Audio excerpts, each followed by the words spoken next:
It is 6 a.m. in the Mile High City. Good morning, Denver, Colorado. You tuned into the Jeff and Bill Show on 710 KNUS. I'm your co-host, Jeff Hunt, along with Bill Thorpe, bringing you the freshest insights and hottest takes from the right, left, and center.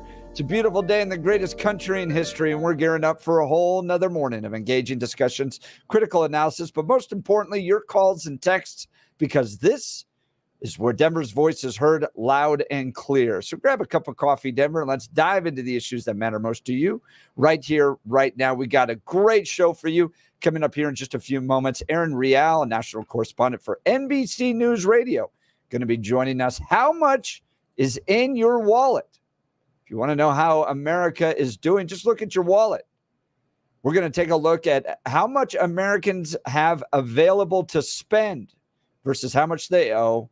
And some of what she has discovered may surprise you. Not going to want to miss that conversation. Christy Burton Brown joins us in the 7 o'clock hour to give us some insight on the ballot initiatives. The numbers are officially coming out today. So that kind of no on Amendment 79 stuff, you're going to know exactly what they are and what those numbers are so we can help prepare you and your ballot. And then George W. Bush, not willing to endorse Donald Trump. No. And Dick Cheney going the other direction and endorsing Kamala Harris. What are your thoughts on that? We'll get into that. And new New York Times Siena poll coming out over the weekend. Might be surprised as to who's in the lead. Lots of news to cover, plus the debate tomorrow night. Probably the only one we're going to have, my guess. Yeah. So yeah, I think it's going to be the only one too. I don't think we're going to get another one after this. Donald Trump, Kamala Harris, ABC News, 7 p.m. Mountain Time tomorrow. And by the way, Salem will be providing coverage of that. So yeah, I got Larry Elder and a bunch of his friends on early. Yeah. And then are you doing something live during it? We'll see. I need the green light from somebody. I'm sitting in a bar not watching the debate. I'm really struggling with how I'm going to manage my time schedule because I've got to catch up on the debate. But the bar that I'm going to be in on Tuesday night has Taylor Swift trivia. And I had talked to That's a big night. Yeah, and I talked to my boss and I'm like this, and he's like, dude, Taylor Swift. And he's like, you understand, you're like one of two people I have on the staff that I feel comfortable with executing this type of is that other ones can do it, but you get it and you understand her music. And can you? I'm like, but debate, he goes, please. So we made a conversation, had a little bit of an agreement. So he made it worth my while. So yeah. So yeah, I'm gonna be in the bar. Yeah. Billy and I had very different weekends that reflect our personalities.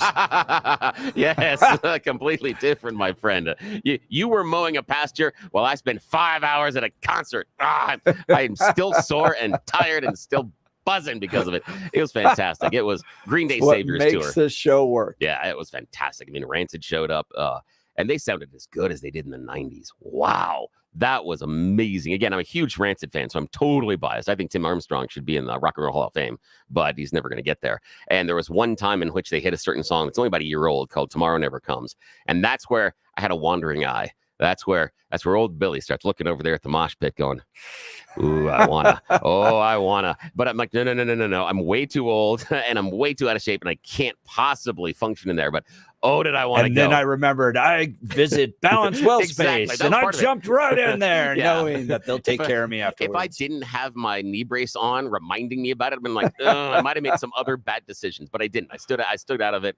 Smashing Pumpkins, Billy Corrigan was in a good mood, I believe, and so their set was solid. And Green Day played for over 2.5 hours or so. They did the entire Dookie album, the entire American Idiot album. So it was like 37 songs long, and they just burnt through it. Wow. It was amazing. And there were songs that you didn't get to hear a lot. Letter Bomb, they don't play that almost ever live. You don't get to hear things like Sassafras Root. So it was fantastic. It was such a great show. And it's the first show that my oldest son ever went to. Oh, so nice. yeah, Max was there with me, and it's nice because I think he went there. God, he had to be 12, I think, at the time when I took him to his first Green Day show. Yeah, so it was so much fun, and I'm still tired. But you spent 2.5 hours in Mona Pasture, my friend. I did ranch work, and that is the brilliance of 710K in the US. They put a guy who went to Green Day, Smashing Pumpkins, which I haven't listened to in like 10 years. Pumpkins at least. Pumpkins have a new song, Xiaomi. That's really good. Really good. I'm not too happy with a lot of their newer stuff.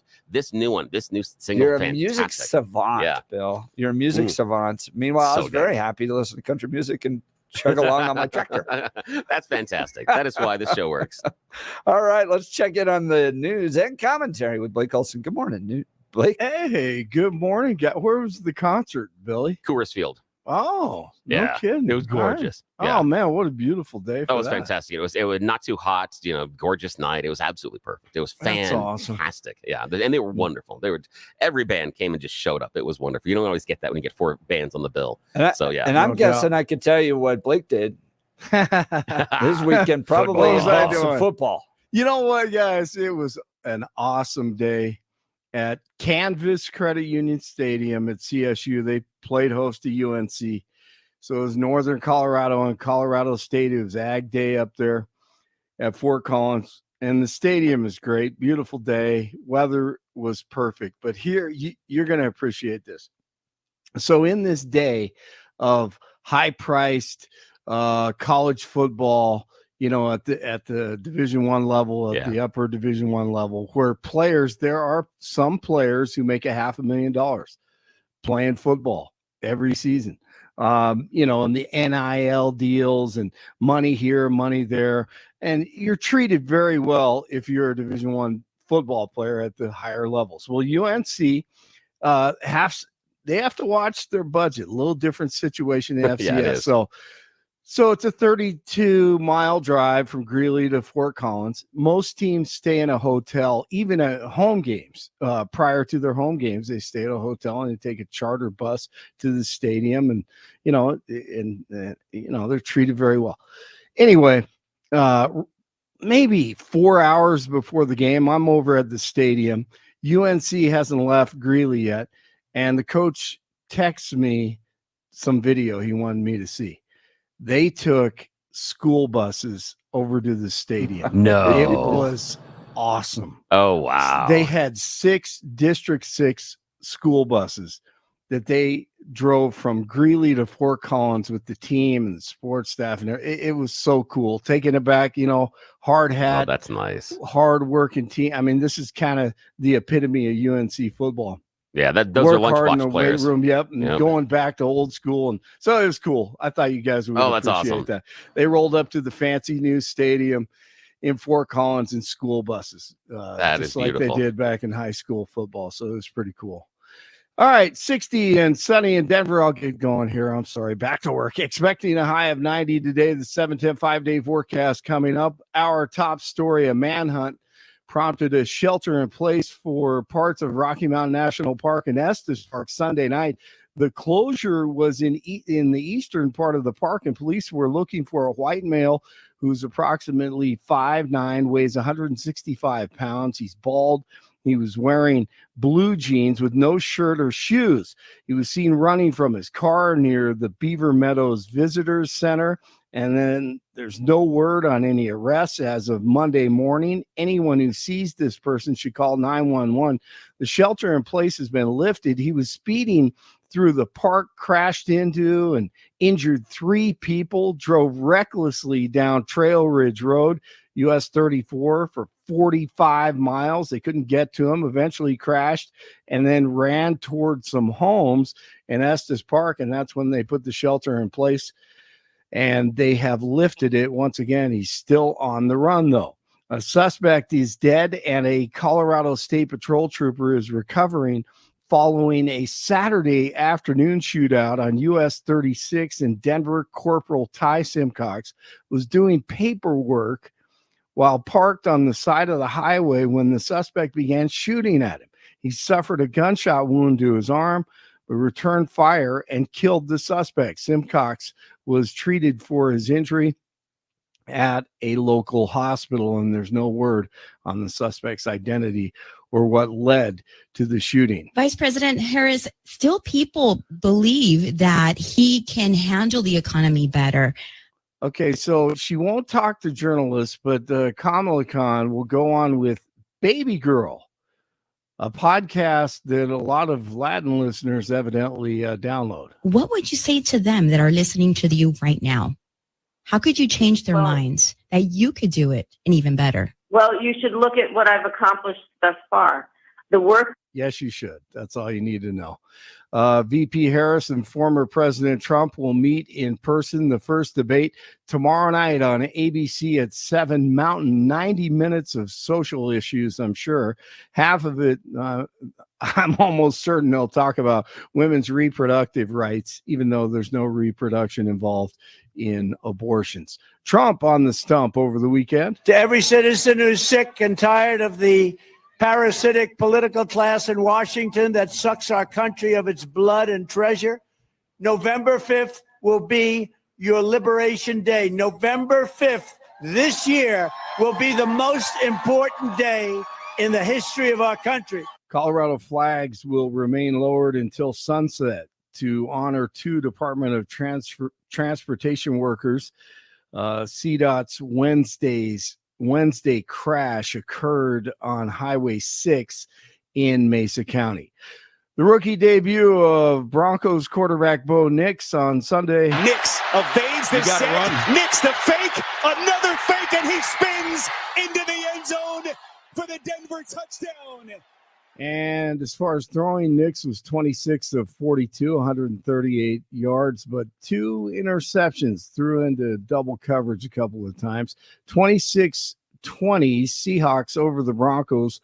Bo Nix. I don't think we were far off, but there's always going to be, even if we had won that game, you're going to go in there and correct it the same way. So find ways to run plays as efficient as possible and stay out of third and longs, and overall find ways to get a win in these tough games. Give him time. I think he'll be a good one. News brought to you by Lair Fireplace and Patio, Denver's premier source for everything fireplace, patio, and grills.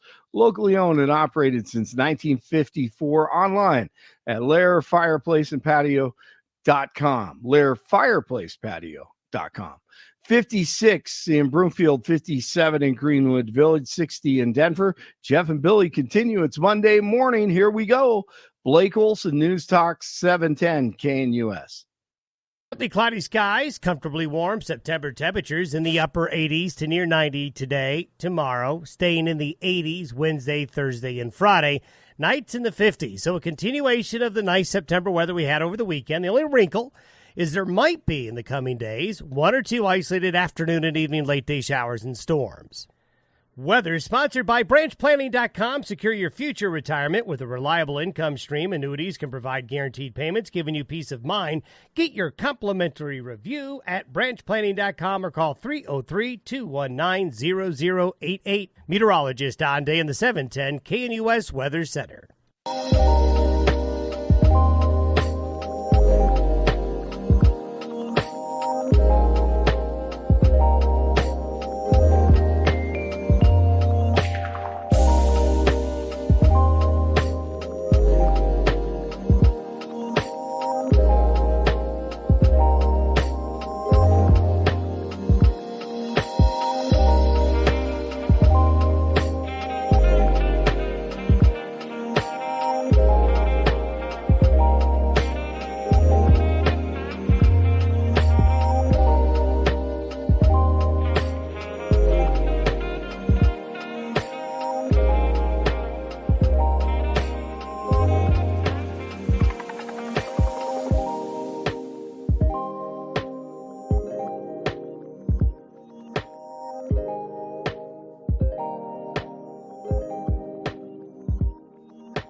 So late last week, we went down to Whispering Pines. It sounds so nice.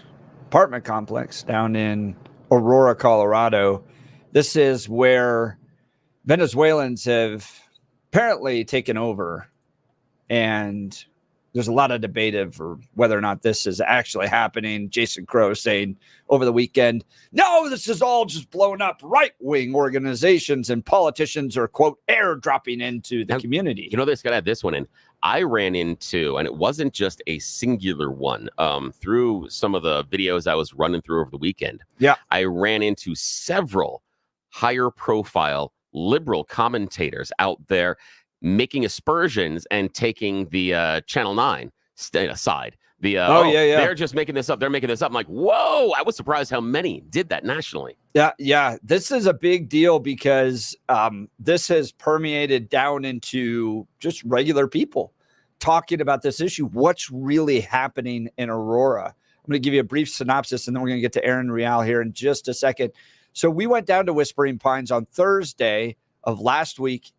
We found Venezuelan gangs are absolutely intimidating residents. There's strong gang presence. While we were even there, multiple times, at least 2 cars drove by 5 times, very slow, looking at us, taking pictures. We dealt with gunshots. Not us ourselves, but sorry, that was a mistake. We heard from people that have heard gunshots every single week while they were down there. So we ourselves never dealt with gunshots, but people living down there deal with it on a weekly basis. Apartments are in terrible condition. There's frustration with the landlord. All the Whispering Pine tenants we spoke to are here illegally. Residents hide their children inside to keep them away from violence. Residents want stronger police presence. And then you just have a lot of like cultural animosity towards other cultures. Mexicans and Guatemalans blaming the Venezuelans blaming black gangs. I mean, it's just, and then on top of all that, you have just people making personally bad decisions. We spoke to a lady that was drunk at 10:30 in the morning. So that's what's happening actually down there. And that 10:30 woman that's been drinking, there's always that question in the back of your mind. Are you starting early, or is this a holdover from last night? There's always that question about where are we going with this? And the bigger question is, did she start her morning with Jeff and Bill? Yeah. Because if she starts her morning with Jeff and Bill, that's going to be alcohol drinking. She's right taking there. some shots. Yeah, she is. Get Absolutely. through it. All right. Joining us is Aaron Real. Aaron Real is a national correspondent with NBC News Radio and iHeart Radio as well. How much is in your wallet? If you want to know how America is doing, just look in your wallet. Aaron Real, thanks so much for being on the Jeff and Bill Show. Oh, thank you guys for having me. Yes, and it looks like, believe it or not, our wallets are a little heavier. That will lighten the mood. And I know that this is hard to hear when you know trying to buy groceries and put gas in the car, and it's still so expensive. But I am on a personal crusade, along with many economists, to change the idea. We're using the term inflation and high prices interchangeably. They're different things. The truth is, inflation, we've done a pretty good job of beating it. The Fed is likely going to start lowering interest rates in actually just on September 17th and 18th. That's their next FOMC meeting. So yay, we got there. But the high prices, the high prices is what remains. But what we know is that wage data, if you adjust it for inflation using the consumer price index, we know that real median earnings, they're up about 3.5%. They're 3.5% higher than they were in 2019 at the beginning of this quarter. So we have the money. It's just the high prices that we're contending with that have not abated, which is making everything feel so painful. And there's a confidence issue as well, isn't there? Are they as confident as they were maybe 5 or 6 years ago about the economy? Well, believe it or not, this is kind of incredible. Right now, people are feeling a little bit better. So they're more optimistic. I wouldn't say confident, that we're just getting more optimistic. This is according to the University of Michigan's survey of consumers. They say that 401k balances are kind of helping this. They're mostly over $125,000, which is pretty great. And then if you own your home, you feel better because there's sky high prices right now. Now, if you don't own your home and you don't have a 401k, yes, it's wildly painful, but we're feeling optimistic, not necessarily confident. And how does credit card debt fit into all this? Oh, credit card debt. That's a big one. So what we do know is that the average credit card debt for those who carry a balance is $6,200 in the first quarter of this year. It's up from $5,800 in 2019. But here's the rub. Yes, it's a little bit more, but the interest rate that you have to carry with that new balance, it's close to 25%. It's way more expensive to borrow money right now. Money is expensive at the moment because interest rates are high. That is a problem. So addressing that with some sort of earnestness is like the first step to getting to a much better place. Now, Erin Riel, national news correspondent for NBC News and iHeartRadio, joining Jeff and Bill live. Can we talk about the difficulty it has been to bring those prices back down?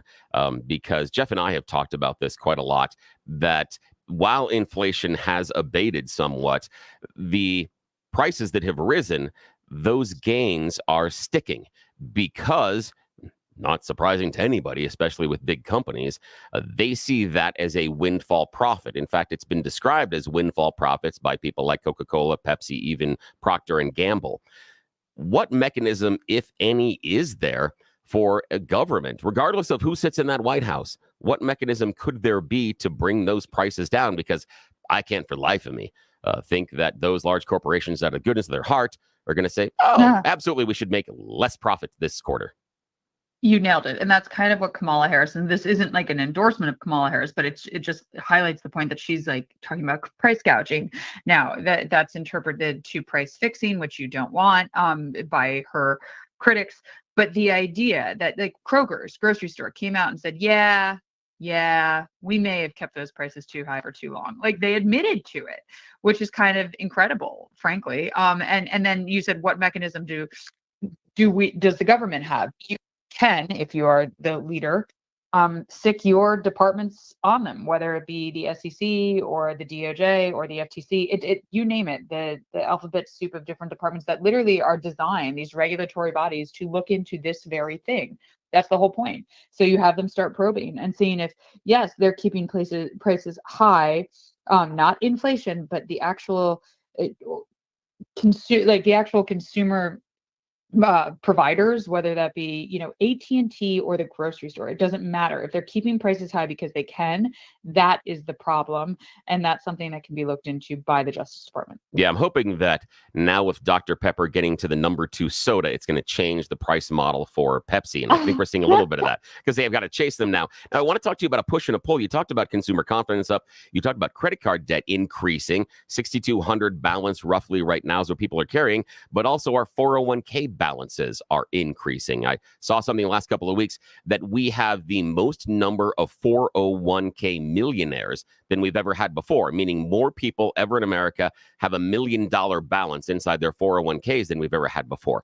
How are we as consumers balancing the idea of not only saving more and putting in our 401ks, but also it seems that we are spending a little bit more on the credit side? How does that make sense? I would have assumed one or the other, not both. So this is the tale almost every time there's economic turmoil. The rich get richer and the poor struggle the most.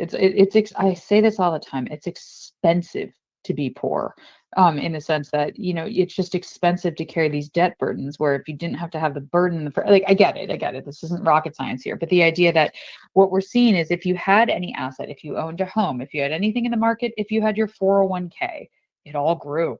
It all grew by a lot.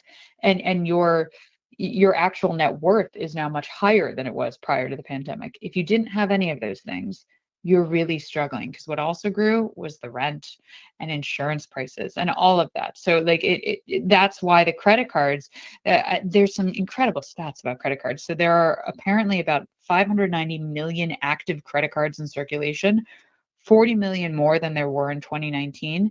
And those accounts, they really help drive up our total outstanding credit card balance, which is now like just above $1.1 trillion. I fundamentally don't know how we're going to contend with that, particularly with interest rates so high. I don't know if you just do credit write-downs and so I don't know how that bill is going to get paid, if ever. I don't know how anybody right now would pay that kind of a bill, especially when you're talking about 25%. That is usury levels of, borrowing money. You could go to the bank and get a short-term loan and have much better rates than what you're doing on credit cards. And I don't understand yeah, what we're doing on that short-term transitory process that we're doing as far as money. It's ridiculous. And other question I've got for you, and again, I'm not asking you to take sides one way or another, but I want to talk to you economically. Aaron Rial, national news correspondent for NBC and iHeartRadio, joining Jeff and Bill. I want to talk to you about Kamala Harris's proposal for a tax credit for first-time home buyers. I see the merit behind it, but what I'm worried about, and I'm just talking about economically, not saying that it's a good program or a bad program, I'm just saying economically, if we offer that type of a tax credit, won't it, in some areas, increase the price of housing? And what I mean is, when we opened up things like more Pell Grants and more federal grants for education, for higher education, we saw the higher learning institutions raise their prices with that type of an increase, figuring, oh, these people have more money. They now are able to pay us more. I'm concerned that a tax credit for first-time home buyers isn't going to do what they think it will, because the market will absorb it. What are your thoughts on that? Short answer, you're correct. Yes, there's always this blowback in ways that were unintended. But I think it's also, this first-time homebuyer credit is for very few people who will qualify for it. And for those who will qualify for it, you are like, the economic circumstances are such that it's not going to have as profound an impact if it is implemented as written today, as accurately as they anticipate. Now, again, this is as they anticipate. And I want to be clear, I have spent almost 20 years of my career now interviewing economists all the time. And I will be the first to say economists get it wrong, like way more frequently than I think they should. But it just depends. So it's not like everyone who's sitting in a rental right now will get $50,000 in, incentives and tax credits to go buy a home. It doesn't work like that. You have to have a lot of qualifications to get, like, a lot of elements to qualify for this loan. Talking with Aaron Rial, national correspondent for NBC Radio and iHeartMedia. Aaron, thanks so much. I think we're going to be looking for this survey from the University of Michigan to likely pop up in tomorrow's debate. I bet it will. And you provided some good insight for us. So yes, we appreciate it. Thanks, guys. Aaron Rial, again, from NBC News national correspondent, giving us some insight on an interesting study that came out recently. And if you want to read more about it, I'll post it on x.com/Jeff Hunt. The State of America's Wallet. Wall Street Journal provided some good coverage on this. I don't think the economy, Bill, is in such a position that Trump could, it's not as bad as it used to be, to where Trump can fully, utilize it against Kamala Harris. Yeah. It's not great either. No. So it's because of exactly what Aaron Rial talked about, is the separation in incomes that's happening. If you're on the top end, you have done very, very well. But if you're in that bottom third, it's been incredibly difficult. And she talks about, and line that you and I both jumped on, being poor is expensive. And she's right, because some of that truism are things like, if you have different incomes, you may be able to go out and you need work boots. It's a great example. Your work boots may cost you $110 if you're on the lower income bracket, but those work boots may last you 7 months. If you can go and spend the $450 on the work boots when you're in the higher bracket, those things may last you 5 years. Yeah. And the problem is, you will spend more money replacing those $110 boots over the course of the 5 years than if you would have originally invested in the higher boots. And that's where it becomes more expensive to be poor. The other part is, even just in food, what is available to you to purchase, and especially fast food and those prepackaged meals can be much less expensive than buying the good stuff. We talk about, why are those families coming home and feeding their kids the crap food? Well, the bag of chips is probably 50 to 75% less expensive than a bag of dried fruit. And that's a difference that a family is going to make. So if you have to put something in the kids' bellies, it is going to be more economically efficient for you to give them the bad food. That's just where you have to make those purchasing choices. And that's why it becomes expensive to be poor. Yeah, it's tough. It's going to be rough. How's your wallet doing? We'd love to hear from you. 303-696-1971. 303-696-1971. News survey out from the University of Michigan regarding consumers. They have more money in the bank than they did in 2019, even after adjusting for inflation, and just slightly less credit card debt relative to income. But they generally don't feel better off financially than they did 5 years ago before the turmoil of the pandemic, inflation, and rising interest rates. Yeah. So give us a sense of where you stand on this. My family's not better off. It's been tougher on us. Things have gotten a lot more expensive. So I read this stuff, but I'm not going, I got a lot more money in my wallet. Tell me what you think. 303-696-1971. You're listening to the Jeff and Bill Show. News Talk 710 KNUS.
Welcome back to the Jeff and Bill Show. How's your wallet doing?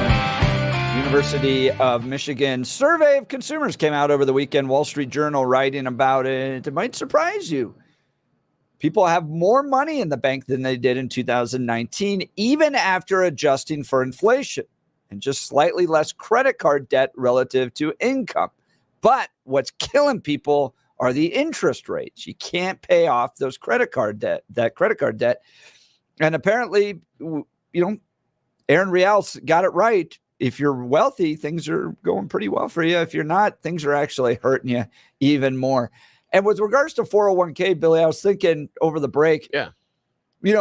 I got my 401k, but I'm not going to be able to access it for 20 more years. Oh, yeah. Yeah. So I can understand why it could give some people a little bit of optimism. Yay, look at that money. But for me, it's like so far away. Yeah, it is. It's a little tough. And I thought it was interesting when I read that there were, again, we go back, you missed it, that there are more 401k millionaires than we've ever had in America before. And I look at it as there's at least a segment of people that felt they can contribute a little bit more or can continue contributing, because that, in my experience, has been one of the first 3 or 4 things that people will cut back on if the budget gets a little tight. Because as you say, that's money you're not going to see in 20 years. So they will dial down that contribution sometimes to 0 because, okay, even if it's only a little bit of scratch every couple of weeks, it does add a little bit of breathing room to the family budget. So I've seen that happen. Not the first thing that goes, but it is one of the top, 4 or 5. How's your wallet doing? Give us a call, 303-696-1971. And do you have more confidence? That's another big thing that gets into this. People aren't necessarily confident, don't feel off better financially than they did 5 years ago. Let's go to the phone lines. Ben, Denver, you're on the Jeff and Bill Show, News Talk 710, KNUS. Good morning. Good morning. Good morning. My confidence is low, but I'm a tradesperson. I started in my own company 20 years ago, but I've been in a trade for 40 years. But I work hard, so I'm up early and have worked hard and taken risk. And so owning your own company makes a difference, but I'm just a blue-collar guy that's on steroids. Ben, we really appreciate you because it's guys like you that make Colorado grow. If all the guys out there and their fancy degrees and sitting inside and behind the computers, things aren't going to get done. It's people sitting like you behind that the make things go. microphone. I know. I'm completely worthless for most of the economic development in the city. I know that one. I realize this. What I want to know from you, Ben, is based on your work over the past 4 or 5 years, how's it been? And what I mean by that is, one, just how's your workload been? Has it increased or decreased? And then also, what about your clients, the people you're working with? Do they seem like they're spending more, or are they more worried and they're cutting back on the type of stuff they ask you to do? What's it look like for you? Well, a year and a half ago, I bid a 12-story building, and I should have never even bid it, but I got awarded it. But what I'm doing is writing a lot of checks to subcontractors to help me get it to the goal line. So it's a lot more stress. It feels like the NFL of business, and I'm basically a self-employed guy. But a company I used to work for is partnering with me. So I'm loading up and heading up there to get things done for this building going up in Rhino. Nice, man. Now, what about those subs? Because I know that can be real tough. You go out there because you're putting your name and you're trusting the guys that you're subcontracting with. Mm-hmm. What's it been like for subs? How's the economy for them so far? Are you finding more higher skilled guys? Are you finding more of those fly-by-night guys? We're having a meeting tomorrow about some of the bottlenecks in their company because those things happen. But they're a good company. They've been around 100 years. I used to be an employee there, but you also gotta push a little bit on certain areas of getting things done. And there's I won't mention it right now, but that's probably fair. But all that said is that you can do it if you dream big. I don't worry about money as much, but I am spending a lot. We're maxed out on our credit cards, but it's all a game about getting paid by the GC in a timely manner and then being able to keep ahead of that. it's still a risk. Now, Ben, who are you voting for in this upcoming election? If you want to share. Well, Mr. Trump. Why is that? Well, because Donald Trump is level-headed as far as economics, about his policies on the border. I'm a pro-border guy, but I also see that there's problems with Maduro and all that. So I think I'm a church-going guy. Our church actually stepped up to help some of the migrants last January. We housed 30 of them in our church building out of compassion for humanity. But I am a pro-border guy, and so it's a mixed bag in this life. But we got to stop that first and foremost, because it's taking away people's jobs, and it's only going to be having to increase the burden for the poor, the people on the margins. I think about those people that they're being pushed out and are having a harder time because of what's coming. Yeah, Ben, we were down at those apartment complexes in Aurora, and there's a few things happening that I think are heartbreaking. Number one, these are people that came to America believing kind of everything that Joe Biden and Kamala Harris have provided, right? We have an open border. You're going to come here. Yeah, you might not be legal, but we're going to find a place for you, that type of thing. And they feel shut out. They feel like they were lied to. One woman in particular from Venezuela is wondering why she did this. She crossed 7 countries. She was abused by men crossing those 7 countries. She left her 3 kids back in Venezuela. She got all the way up here. And then she ran into essentially the fact that they're running out of money for these sanctuary city policies. So, for instance, Mike Johnston was going to put the illegal immigrants into apartment complexes for 6 months. Okay, the 6 months is over. Now what? Yeah. They are in these slums in Aurora right now because the city's run out of money for these sanctuary city policies. And, this open border policy that Joe Biden and Kamala Harris have is not playing out well for them. So it's heartbreaking to see what's happening to these folks.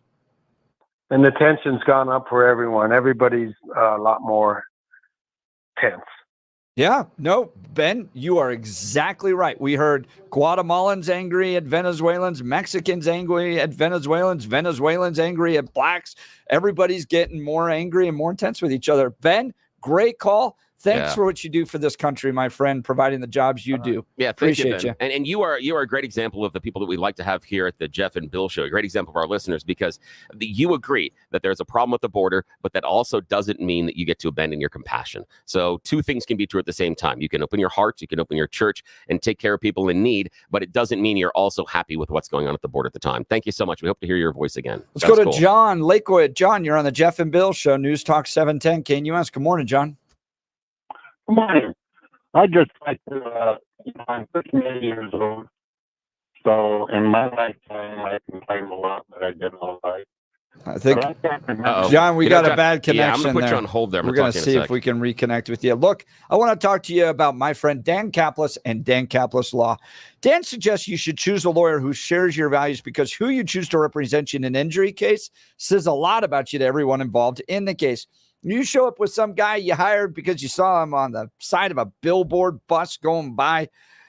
It's not going to necessarily send the best message to everybody. Dan Kaplis is with us on the values. He's pro-life, pro-family, pro-America. He's the son of a police officer and a former seminarian who's dedicated the last 40 years of his life to helping people who are hurt in serious motor vehicle crashes. Why it also matters that you show up with Dan? Dan wins in the courtroom. Dan is believed to be the only lawyer in Colorado history to win 5 straight multi-million-dollar verdicts in Colorado crash cases. Dan is also believed to have won the largest truck crash verdict in Colorado history. Dan Kaplis is so trusted that Dan Kaplis Law is the official law firm partner of the Denver Nuggets and the Colorado Avalanche. Dan Kaplis Law, a serious firm for serious cases, but not just reserved for the rich and wealthy. Dan accepts righteous injury cases on a percentage fee basis so that he can represent good people from all walks of life without regard to ability to pay. If you need Dan's help, give him a call at 303-770-5551. That's 303-770-5551. 5551 or hit dancaplislaw.com. That's Dan, CAPLIS law.com. We'll continue with your calls and texts. You're listening to the Jeff and Bill Show. News Talk 710 KNUS.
Welcome back to the Jeff and Bill Show. How's your wallet doing? Well, it's a mixed bag here. Wall Street Journal saying that according to the University of Michigan surveys of consumers, people are actually doing better than they were in 2019, even after adjusting for inflation.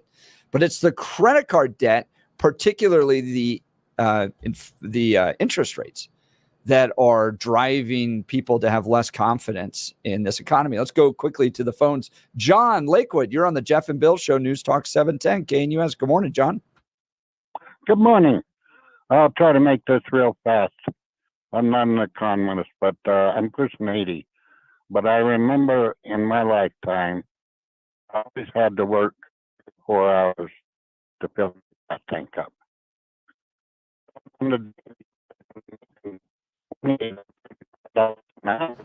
John, we're dealing with the same. Okay. Yeah, your cell phone. And John, what John was saying, when we talked off air, is that he used to work a couple of hours in order to fill his gas tank up. And now kids, they're making the wage where they don't have to finish an hour worth of labor in order to fill up a gas tank based on the price. You know, because you got like $3.50 a gallon, and if it's $15 an hour wage, yeah. And he's worried about the work ethic, that these kids are looking at the idea that they're being handed stuff too early, and you don't have to grind in order to make sure you feel more entitled. Yeah. I think he's got a point there. Interesting. Yeah.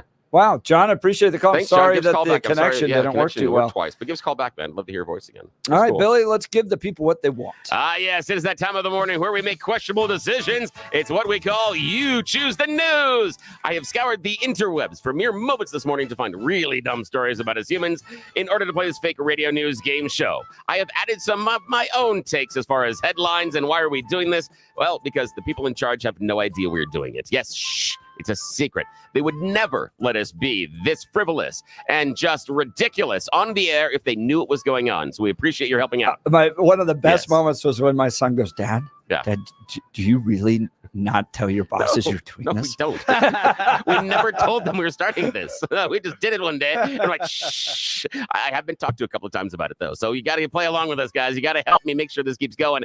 Here are our headlines this morning for Jeff Hunt and Blake Olson. Headline number 1. Like advice, the wrong one can be fatal. Headline number 2, death is a mystery, a burial is a secret. Headline number 3, mistaken for takeout service. And headline number 4, a joy to be hidden, a disaster to be found.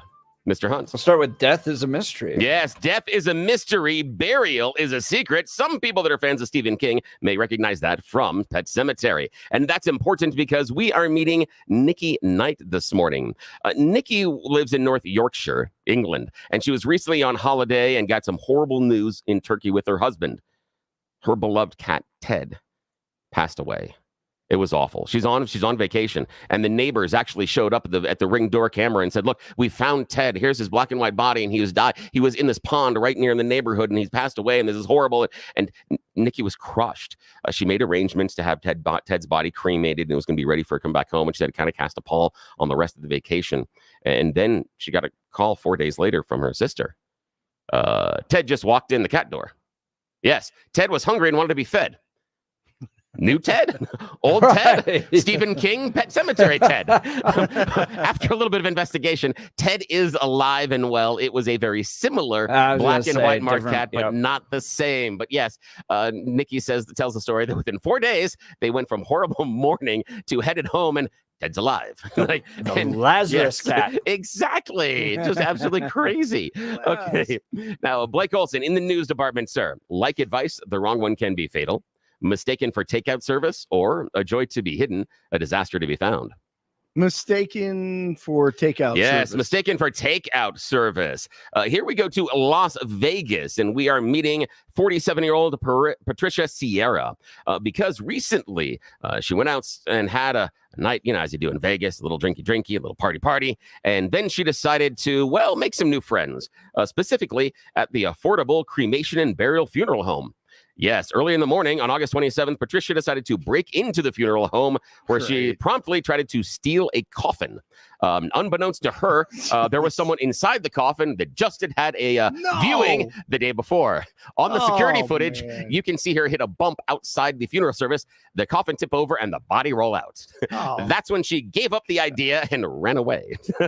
Police had no idea who it was, but they did circulate pictures. 2 days later, they got a call from a concerned citizen saying, I think she's standing next to me at the grocery store.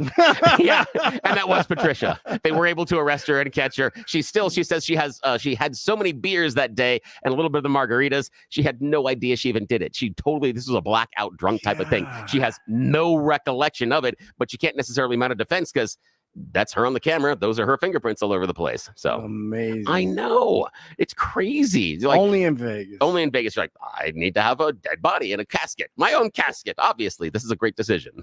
Alcohol. Wow. I was going to say, there's got to be that involved. Oh, it is. We know this, that everyone makes the best decisions on alcohol. Always. That always happens. Everyone learns that in college. Alrighty. Final choice this morning, Mr. Hunt. Like advice, the wrong one can be fatal, or a joy to be hidden, a disaster to be found. A joy to be hidden. Yes, a joy to be hidden, a disaster to be found. This is a story out of New York. Recently, a New York TV helicopter crew spotted a missing boy. This is incredible. This 9-year-old boy left his Brooklyn apartment complex last week, right around 7 o'clock in the morning. He never showed up for school. Everybody went on alert. They sent out like an APB. We got to find this kid. The news chopper was in the air. They're going around and they They found him hiding on top of his own apartment complex. He was playing hooky. He didn't want to go to school, so he was hiding, but he was found by the newscopter.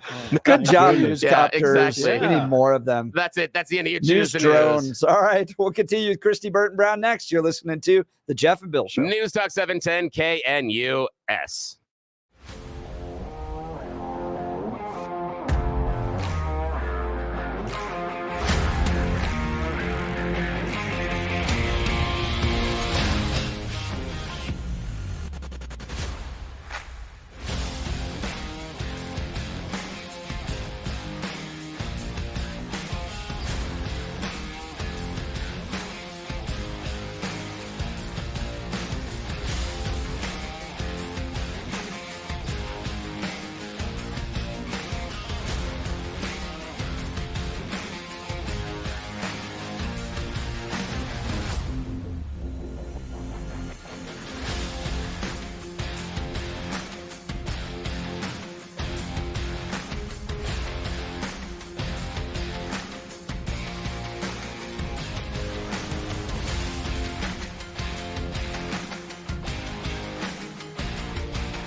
In the Mile High City. Good morning, Denver, Colorado. You've tuned in to the Jeff and Bill Show on 710 KNUS. I'm your co-host, Jeff Hunt, along with Billy Thorpe, bringing you the freshest insights and hottest takes from the right, left, and center. It's a beautiful day in the greatest country in history, and we're gearing up for a whole nother morning of engaging discussions, critical analysis, but most importantly, your calls, because this is where Denver's voice is heard loud and clear. So grab a cup of coffee, Denver, and let's dive into the issues that matter most to you right here, right now. Coming up after the news and commentary with Blake Olson, Christy Burton Brown, Executive Vice President of Advanced Colorado. They got some ballot initiatives. And today, all those numbers come out, right? Because you're going to have a lot of ballot initiatives to talk about. But they kind of switched from their original petition gathering to actual amendments and propositions. Those numbers will come out today. And we're working on a ballot guide. I will have a ballot guide for you all so you can navigate these. I think 1, 2, 3, 4, 5, 6, 7, 8, 9, 10 ballot. 11, 12, 13, 14 ballot initiatives. Sorry, I didn't click next on the page. 14 ballot initiatives to be able to navigate. Welcome to a general election and a presidential year. Everything from prohibitions on trophy hunting and mountain lynx and bobcats to parole eligibility for crimes of violence. Get into all of this and more with Christy Burton Brown in just a second, but let's check in on the news and commentary with Mr. Blake Olson. Good morning, Blake. Hey, good morning, Jeff. So when is that? When do you put that out? I'll try to get it today or tomorrow. Oh, awesome. Yeah. Love it. Can't wait. I need to see that. Thank Jeff Hunt ballot guide. I love it. I'll make you a logo. Do you have a logo? I don't. Do you do logos? I love doing logos. Seriously? Yeah, I was literally thinking, you know what I need at the top of this? A logo. You do. If I have time, I'll work on one. I'm not promising. Yeah. No. Sounds good. I'm looking forward to it. 61 and sunny in Denver, expecting a high of 90 today. The 7-10 5-day forecast. Coming up, our top story. Vice President Harris, still people believe that he can handle the economy better. What would you say to them that are listening to you right now? How could you change their minds that you could do it and even better? Well, you should look at what I've accomplished thus far.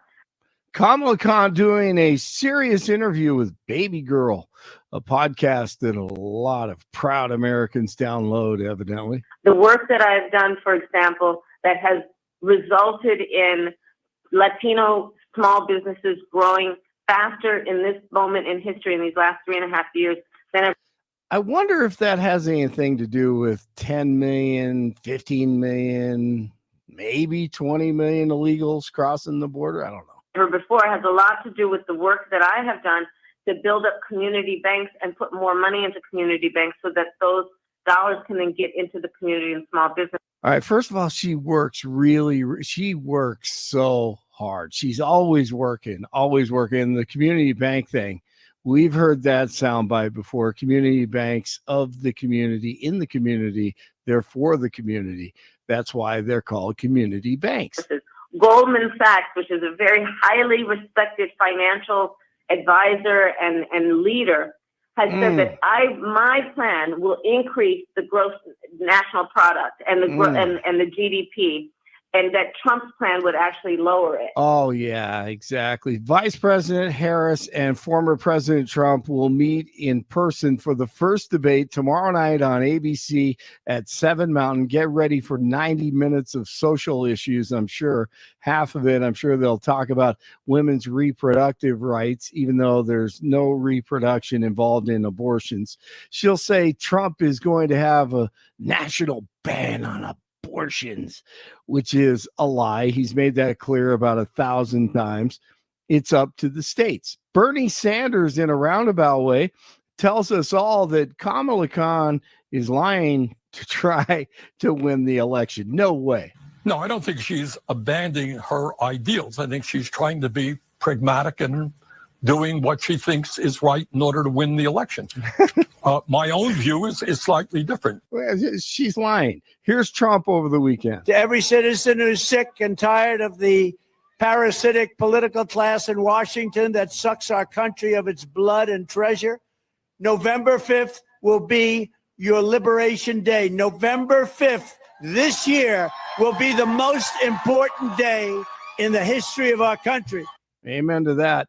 A suspect is dead and a Colorado State Patrol trooper is recovering following the Saturday afternoon shootout on US 36 in Denver. Corporal Ty Simcox was doing paperwork while parked on the side of the highway when the suspect began shooting at him. He suffered a gunshot wound to his arm, but returned fire and killed the suspect. Simcox was treated for his injury at a local hospital. A manhunt prompted a shelter in place for parts of Rocky Mountain National Park and Estes Park on Sunday night. The closure was in the eastern part of the park, and police were looking for a white male who's approximately 5'9", 165 pounds. He's bald and was wearing blue jeans with no shirt or shoes. The shelter in place has been lifted, and he's still on the run after allegedly crashing and injuring 3 people, also going on a wild, high-speed, reckless journey down Trail Ridge Road, US 34, for over 45 miles, eventually crashed and ran towards some homes in Estes Park. Call 911 if you have seen this guy.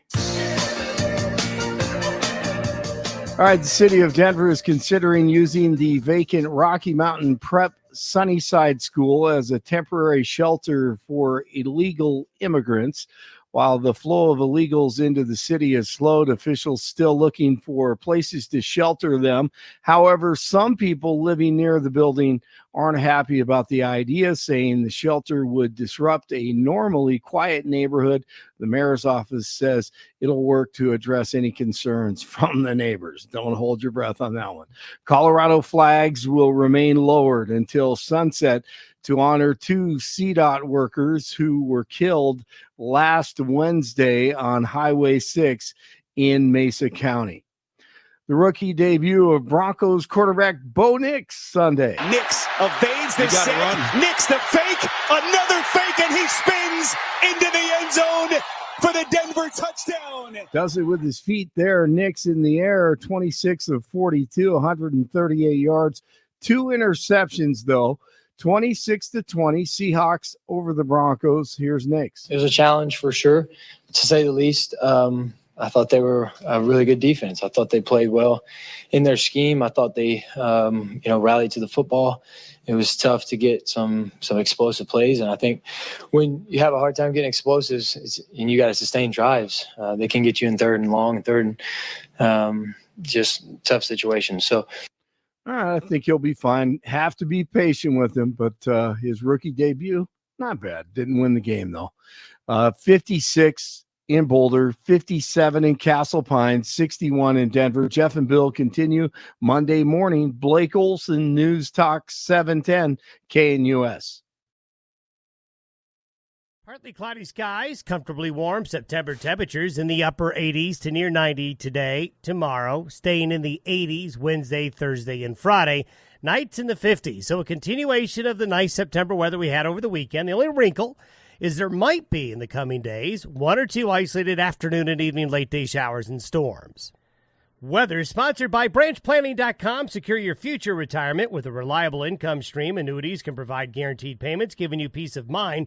Get your complimentary review at branchplanning.com or call 303-219-0088. Meteorologist Don Day in the 710 KNUS Weather Center.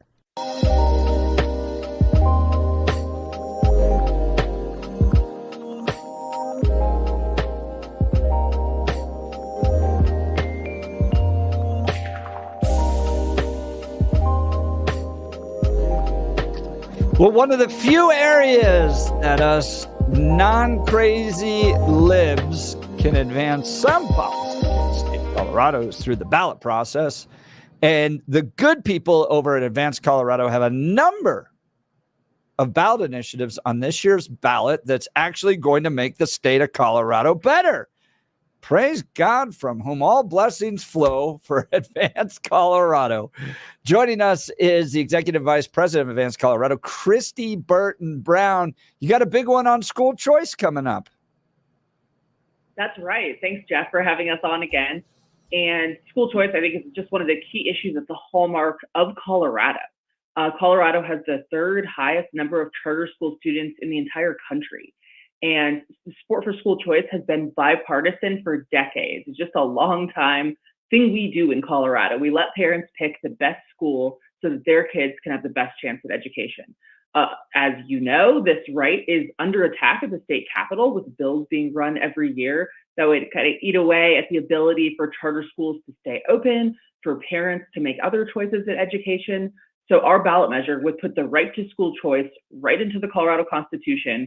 Super simple, super easy to understand. The ballot language is actually very clear, and voting yes would put it in our Constitution, preserve school choice for generations to come. Now, Christy, I disagree with this. I think that there should be government-run schools in every neighborhood that we force our children to attend.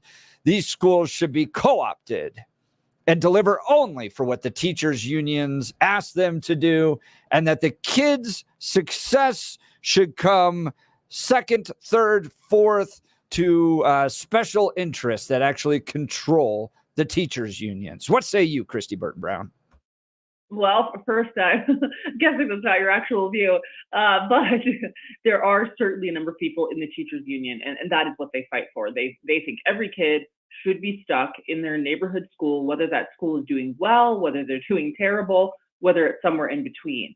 And what this initiative would do is recognize the reality that most parents and families want to live in. And that reality is that parents get to evaluate the school their kid goes to.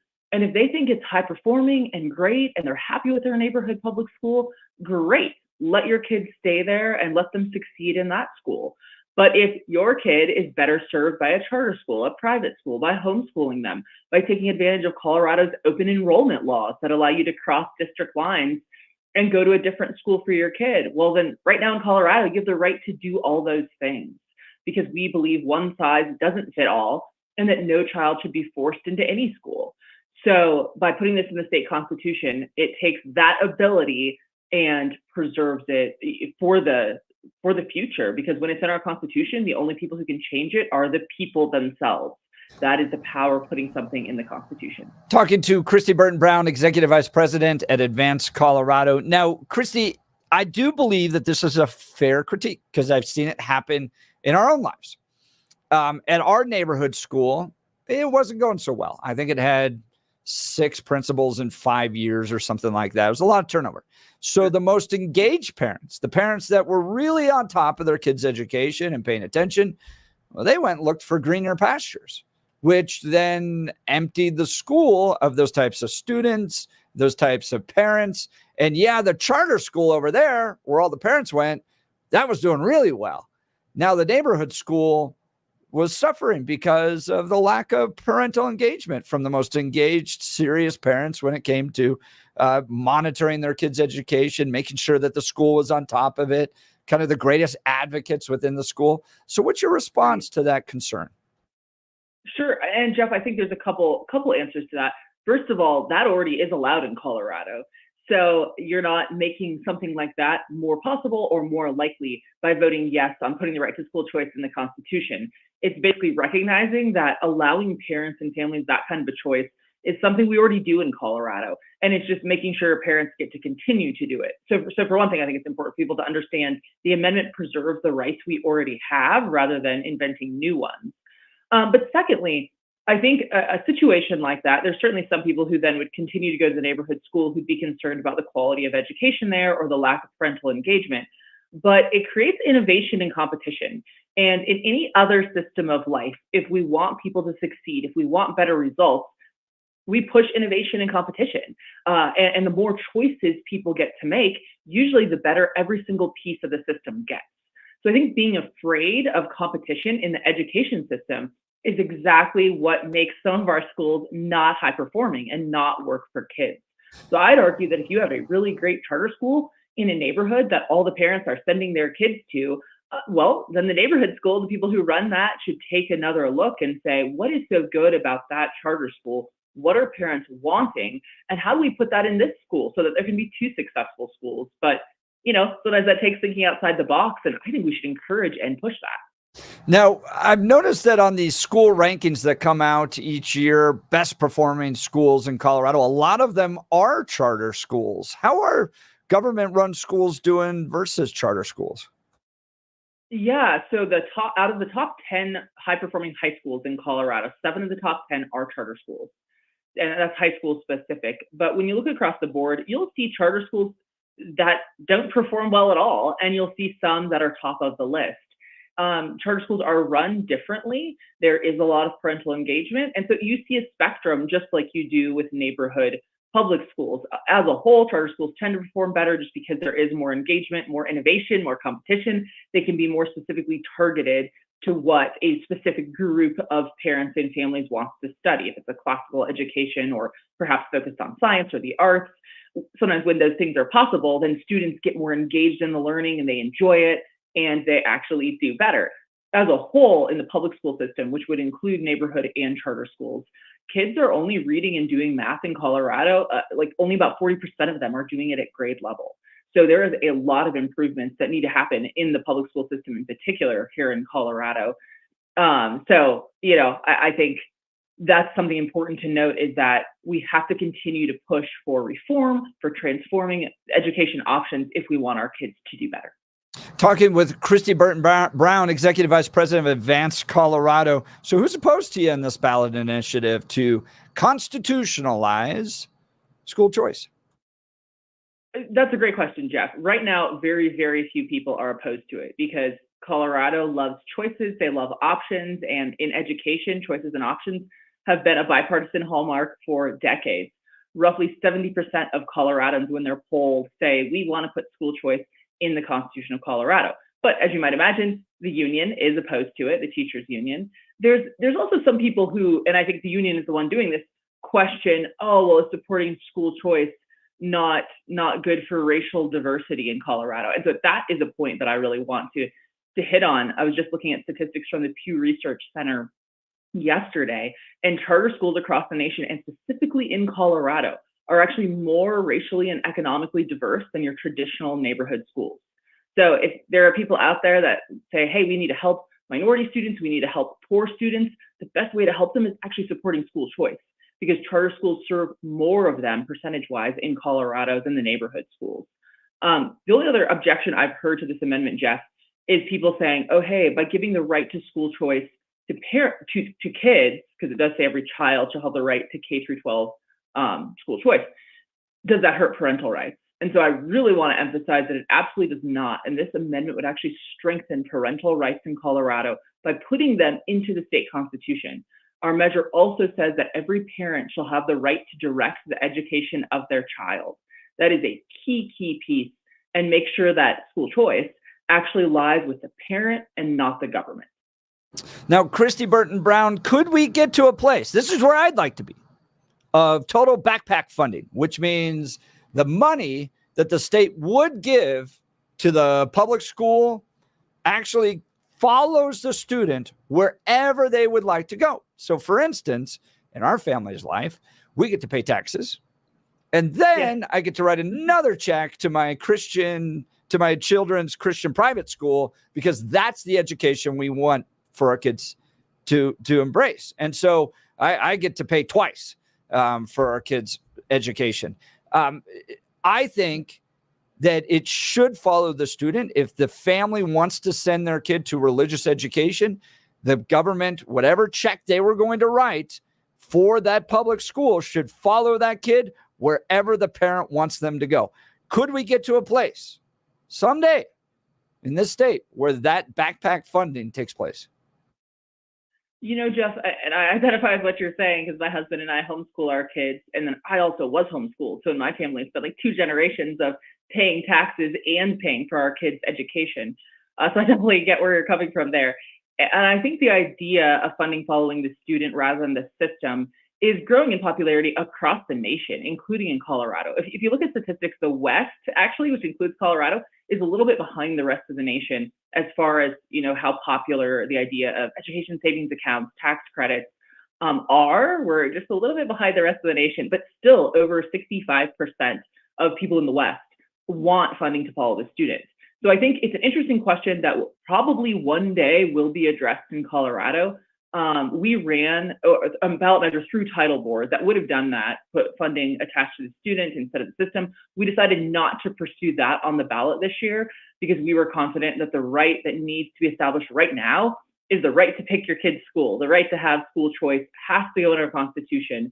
So any future attacks by the legislature are blunted, and the legislature can't attack that right. We believe that was priority number one. So that's what this measure would do. And I guess we'll see what other people decide to do in the future. For now, it's universally popular in Colorado across the political spectrum to preserve the right to school choice, put that choice with parents, not the government. And that's what we'll do this year on the ballot.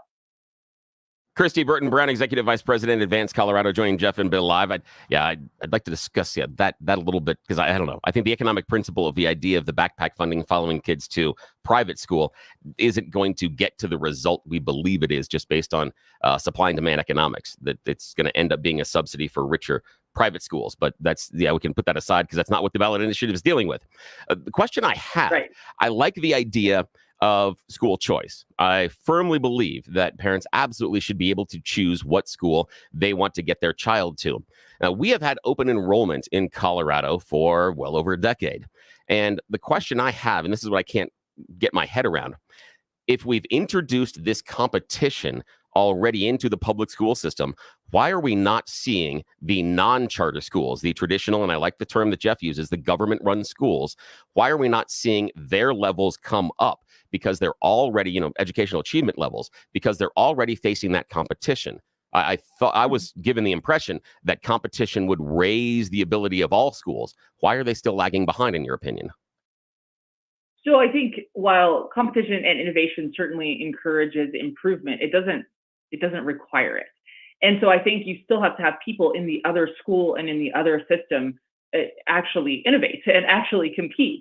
And I think right now the teachers union often controls that system and doesn't allow for there to be that innovation. And they kind of, stick it in the mud, so to speak, and say, we're going to keep doing what we've always done, and it isn't working. And they, instead of actually saying, hey, what are parents looking for? Why are they sending their kids to a charter school instead? Homeschooling is growing in Colorado, higher than any other school choice method. Like, why are parents choosing to do that instead of putting them in the neighborhood public school? They don't really ask those questions and innovate, and I largely think it's because of the control of the teachers union. I think there's a lot of amazing teachers out there who would love to do something different that works for kids, but the union at the top isn't allowing that innovation. So that's a big problem. Yeah, another big problem is the wait list for charter schools. There are so many districts that flat out won't let charter schools come in.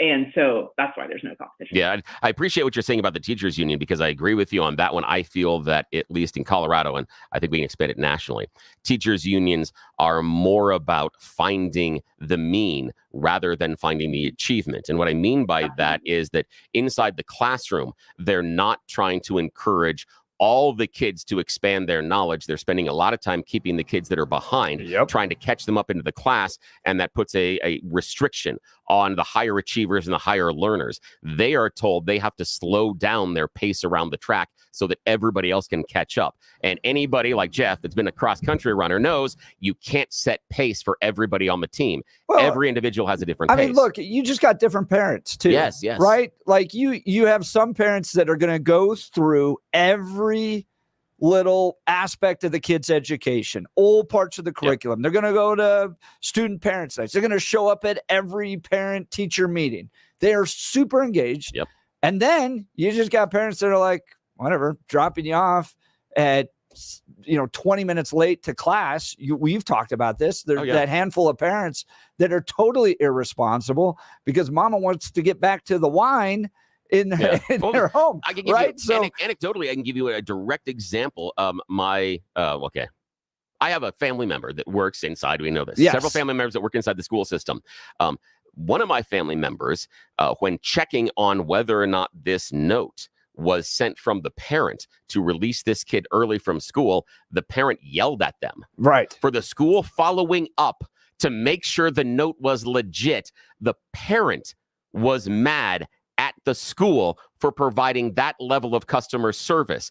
When I'm looking at that thinking, wait, you're telling me that what you feel should happen is if your child shows up with a note, even if it's written in crayon or cut out with those little letters like the ransom notes in magazines, we just accept it. I mean, why would you turn around and yell at the school to verify this is? But that's a different type of parent. And these teachers have to deal with those kids, right? And they end up. I've heard this before, and I will tell you, as someone who coached a lot of teams, at the end of the day, it always comes down to the parents.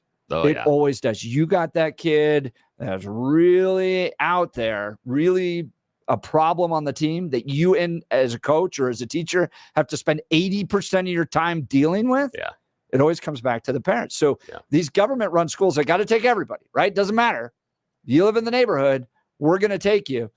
So, I get that it's not always the teacher's faults. It's not the school's faults. They got to deal with these parents.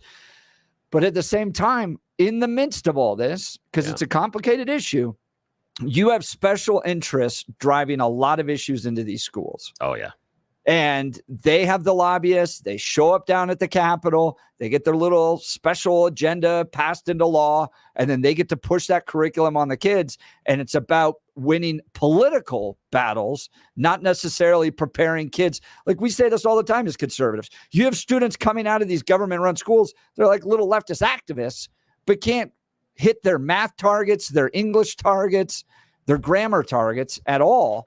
And that's frustrating as well. So in the midst of all this, what do? I think you secure choice for parents to be able to put their kids in the best schools they possibly can.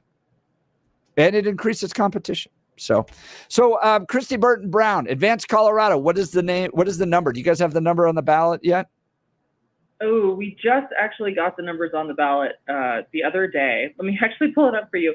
We have law enforcement initiatives too that are 128 and 130. And then let's see, this one it's Amendment 80. So yes on Amendment 80 would put school choice in the Colorado Constitution.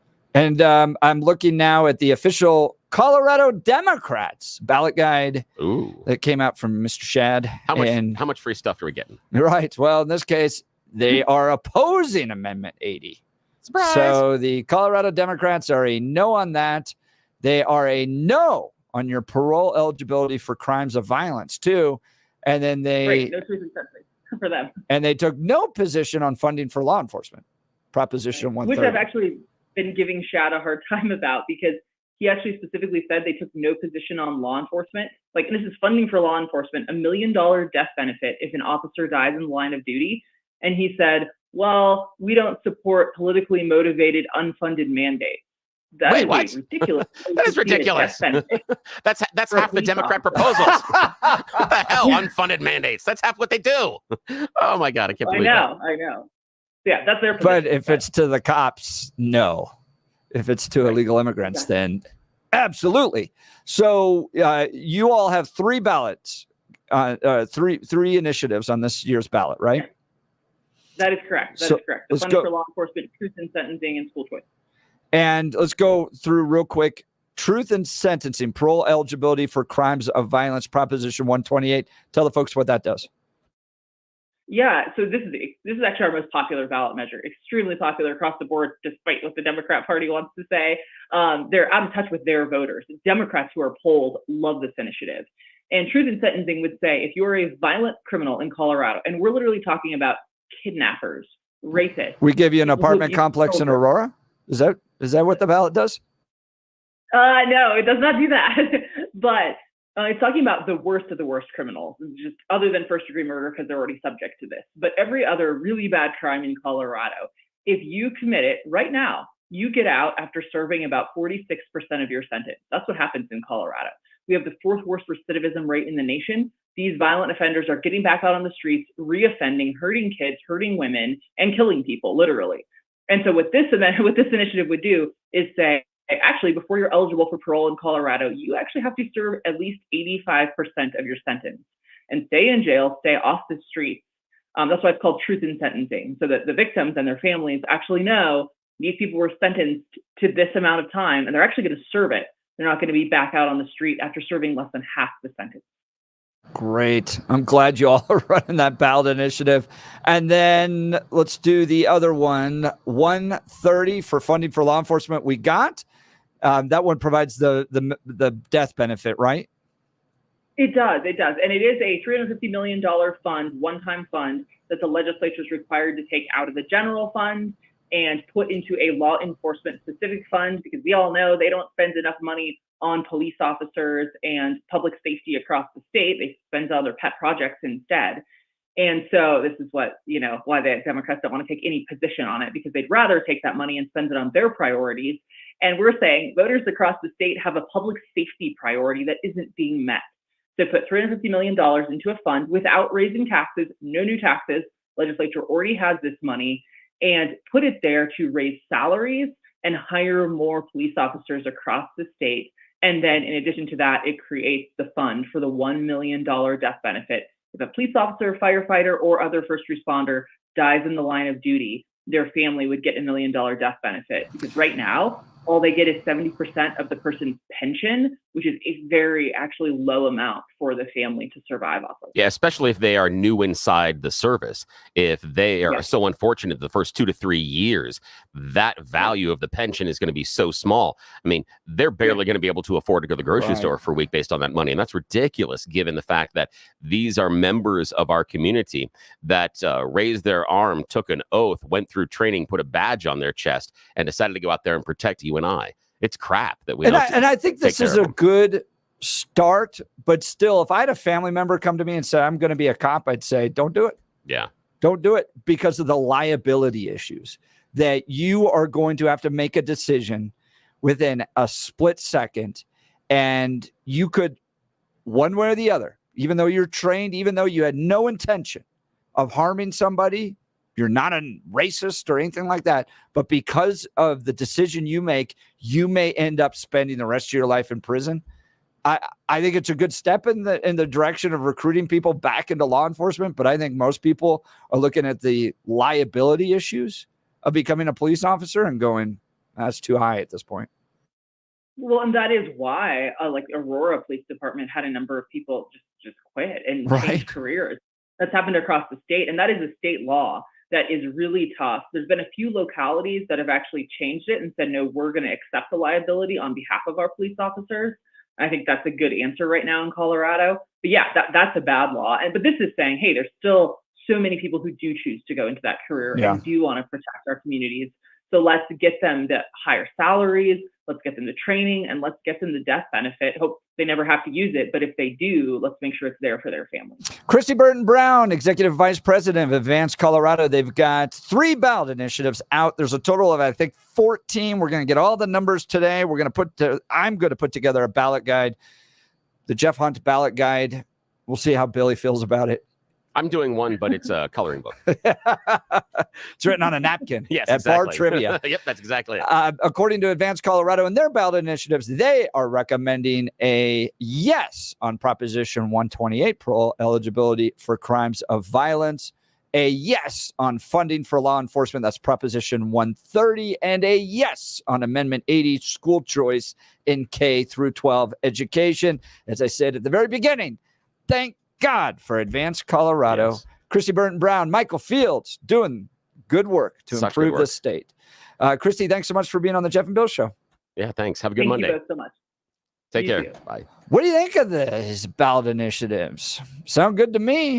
I'm going to take a look at the blue book and dive into these, and I'll give you my official recommendations on all 14 of the ballot initiatives. But where do you land on these 3 in particular? Yes on constitutionalizing school choice in K through 12 education. Yes on parole eligibility for crimes of violence that restricts the ability of some of these more violent criminals to get out early. And yes on providing some important funding, $350 million for law enforcement in the state of Colorado. Give me a call. No new taxes. That's important on that one of the law That's funding. Exactly right. They're taking it out of the general fund where it would allow Democrats to do whatever they want with it. And they could spend it anywhere else. All they're doing is saying this pool of money is going to be set aside to accomplish this. That's it. There's nothing new coming out of your wallet. It's just making sure that there's enough money to take care of the men and women in blue that are taking care of you and I. 303-696-1971, 303-696-1971. Look, if you're like me, you know that living in Colorado means dealing with unpredictable weather, hail, snow, heavy winds, you name it, we've got it. That's why you need a roofing company that you can trust, and that's Colorado's Best Roofing. We have Steven in, I think, later this week. Got to meet this guy the other day. Brand new advertiser to the Salem Media Group. I don't even know where to start. This guy is great. Wonderful family. Built this company to provide quality services, right? You know, there's those fly-by-night guys that come in. We got a roof, fix your roof, that type of thing. That's not them. They are local, family-owned, and have served the Denver area for over 12 years. They understand our unique climate and know how to build a roof that lasts. Whether you need a repair after a storm or a whole new roof, Colorado's Best Roofing has got you covered. And here's what I really love. They offer a free, no-obligation inspection. They'll come out, take a look, give you an honest assessment, no pressure, no gimmicks, just straight talk from the pros. Plus, they work with your insurance company to make sure you get the coverage you deserve. So don't wait until the next big storm hits. I remember, Billy, we had a roof in Virginia that leaked, and we couldn't fix it, and they couldn't figure it out. And so every big storm, I knew exactly where to put the little pot. Oh my gosh! Now, okay, younger Billy, when I was involved in summer theater, and this is an adult theater that I was involved in the summer, and I had a couple of small parts during the adult plays and did some kids theater.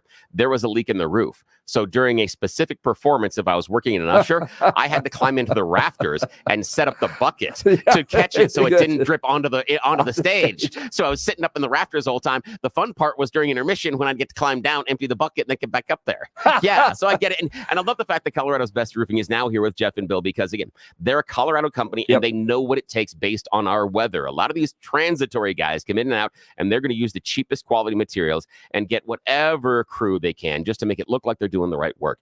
These are people that have been here. They've set up roots in Colorado, and so you know they're going to be here today, and they're going to be here for you tomorrow. The other part is the fact they work with the insurance company. You shouldn't have to deal with that headache. They have the expertise, so they will navigate it, and they will make sure that your roof is covered because they know what the insurance company is looking for. They know how to dot the I's and cross the T's to make sure that it is a seamless, easy process. These are the guys that we trust. And you know, when it comes out there, you have the guys that are like Walmart, fast, big volume, all That's that what stuff, they wanna do, or the craftsmen. And these are the craftsmen when it comes to your roof. So give Colorado's Best Roofing a call today at 303-797-7663.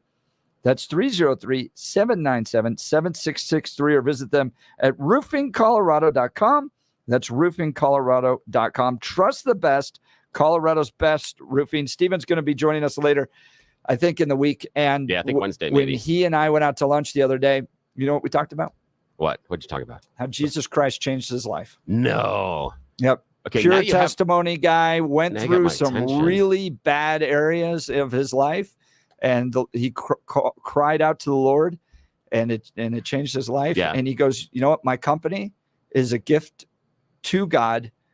I'm going to do this to honor God. That's what my company's all about. Oh, come on. Now, who are you going to trust? Who are you going to trust? The guys that are running like the Walmarts, the Targets, the big box stores, or the guy that has gone through the struggles that you have, our listeners, that I have, that Jeff has, and has come out on the other end, changed his life through the grace and glory of God, and now is building a solid Colorado company that's been around for more than a decade, and they're going to do it right. Come on. Who are you going to trust? It's an easy call. It's an easy call. Perfect. That's great. All right. We'll continue with the Jeff and Bill Show. News Talk 710 KNUS.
Not fair on a Monday.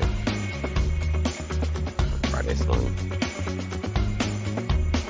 It's just like torture on a Monday. Yes, it's like, because this is the thing when you're warming up for that weekend. This is where it's the good feelings, and now this is a reminder. The work Are you week more just of started. a Friday night guy or a Saturday night guy? At this age, I can't be either, honestly, because of my work schedule and everything else. If I had to pick, it'd be Saturday night. But it is I'm a hard. Friday night guy. Yeah. So if you ever go camping, Yeah. and you camp in those big loops with lots of people, Oh, the yeah, crazy night is always Friday night. Yeah, it is. It Yeah, is. Yeah, that's People true. they roll in, they're full of energy. They'll go till 1 or 2 in the morning having a good time. And then you realize you wake up camping, you're getting up at 5:30 or 6 in the morning because the sun's Yeah. hitting you. You can't Yeah. sleep in late. No, not at all. So then Saturday night, you're not pulling the late night. So I'm No. more of a Friday night. Story of bad decisions. Someday we will share all those. Bad decisions made late on a Friday, late on a Saturday. Yeah. And nothing good ever happens between 11 o'clock and 3 a.m. in the morning. No. So- But fun stuff happens. Not good stuff. Fun stuff, though. The best stuff happens that time, but not good. Oh my goodness. I don't even want to start about know. some of my camping stories. You at and me both, midnight. my friend. You and me both. So many weird decisions. I'm going to give a tip of the hat to a man named Jonathan Lee who got me out of some trouble. All right. So Hey, nice job, Jonathan. we just wrapped up talking with Christy Burton Brown about a ballot initiative that Advanced Colorado is supporting that's going to constitutionalize school choice in the state of Colorado. We'd love to hear from you. Are you going to support it? 303-696-1971. 303-696-1971. I'm an easy yes on this.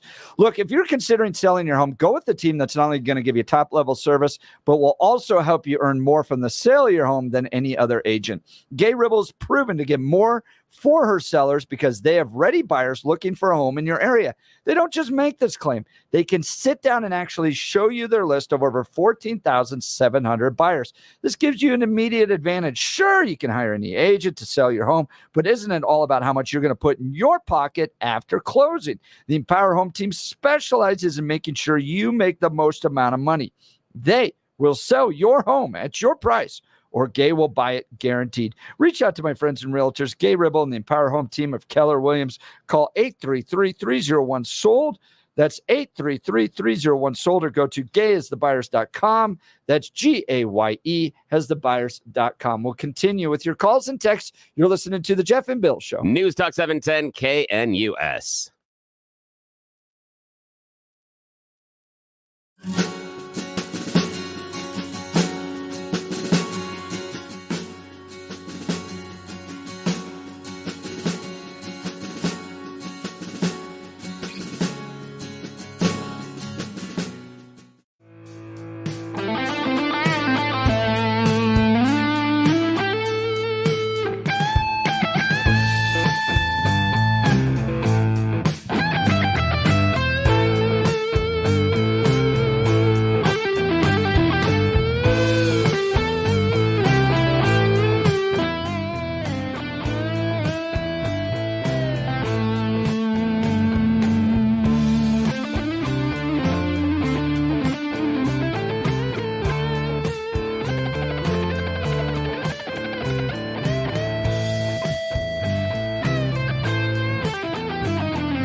Welcome back to the Jeff and Bill Show. Let's go to the phone lines. Jay Sterling, good morning. Good morning, you guys. I got a funny story to tell you.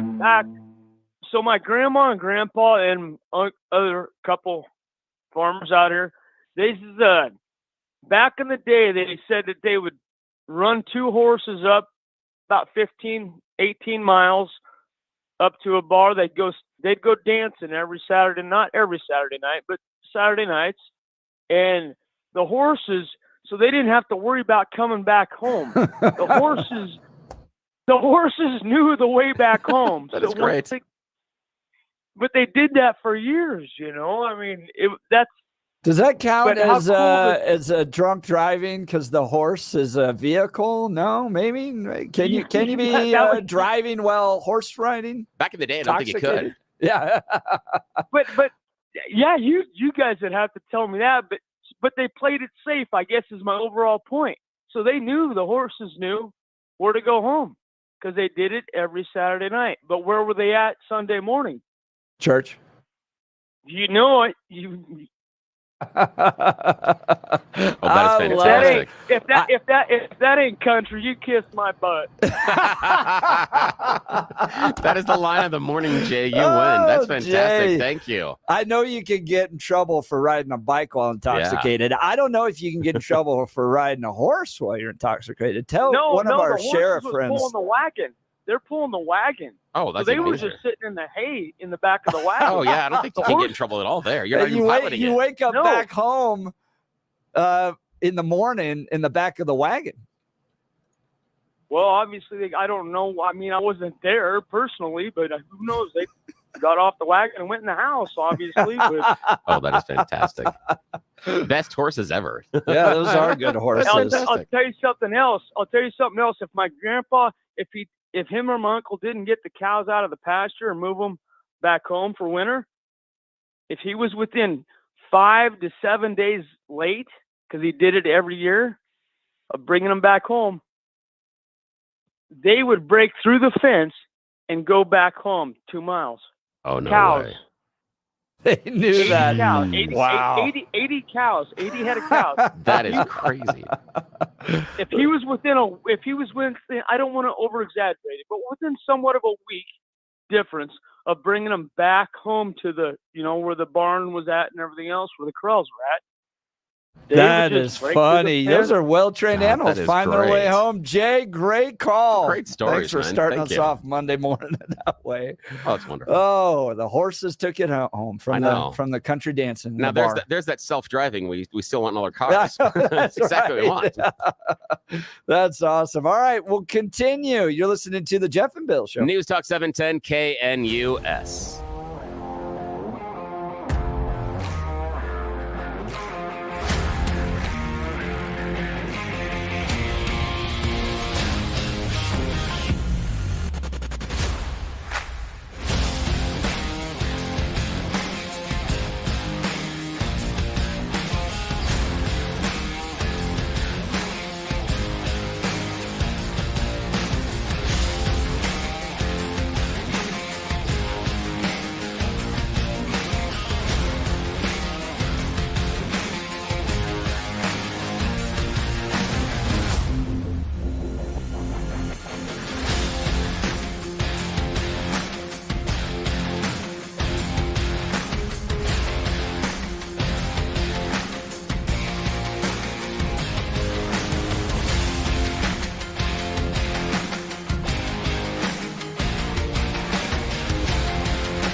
8 a.m. in the Mile High City on this Monday, September 9th. Good morning, Denver, Colorado. You've tuned into the Jeff and Bill Show, 710 KNUS. I'm your co-host, Jeff Hunt, along with Bill Thorpe, bringing you the freshest insights, hottest takes from the right, left, and center.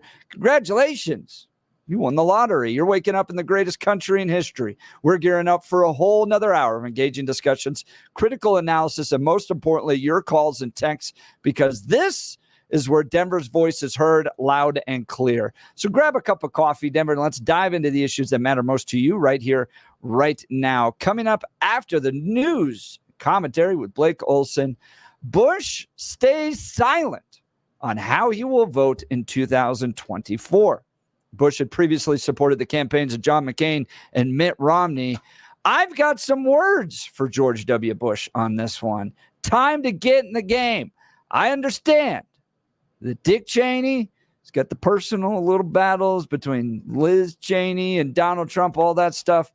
But come on, man. If you're willing to get behind McCain and Romney, get behind Bush. I was a journeyman. I did it. I stood there in line outside of Fairfax, Virginia, to pull the lever for John McCain. I worked for Mitt Romney. My wife was an intern for George W. Bush. We've always been on the team.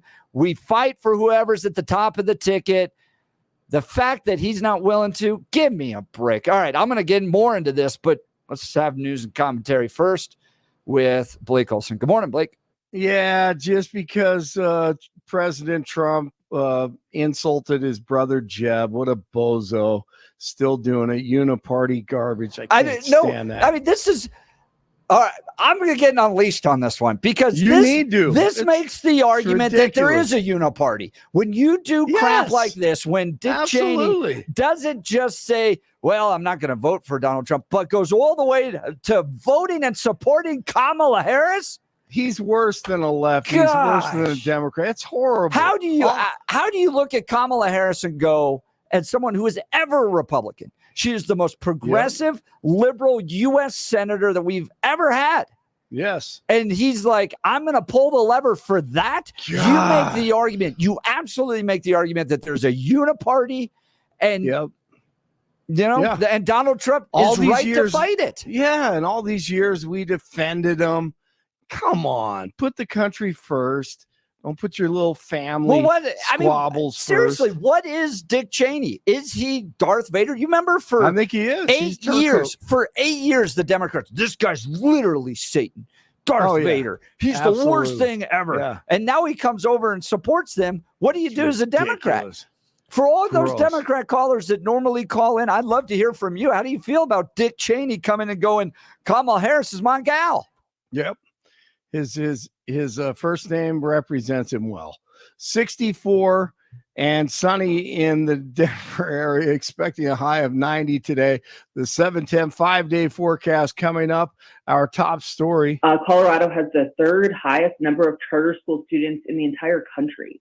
And support for school choice has been bipartisan for decades. It's just a long time thing we do in Colorado. We let parents pick the best school so that their kids can have the best chance at education. Christy Burton Brown advanced Colorado on with the fellas last hour. And as school choice and charter schools are under attack by the left, there's a ballot measure that will allow Coloradans to protect their choice when it comes to education for their children. Of course, the teachers union doesn't like it, but Brown says, hey, this is all about the students and parents' choice. What this initiative would do is recognize the reality that most parents and families want to live in.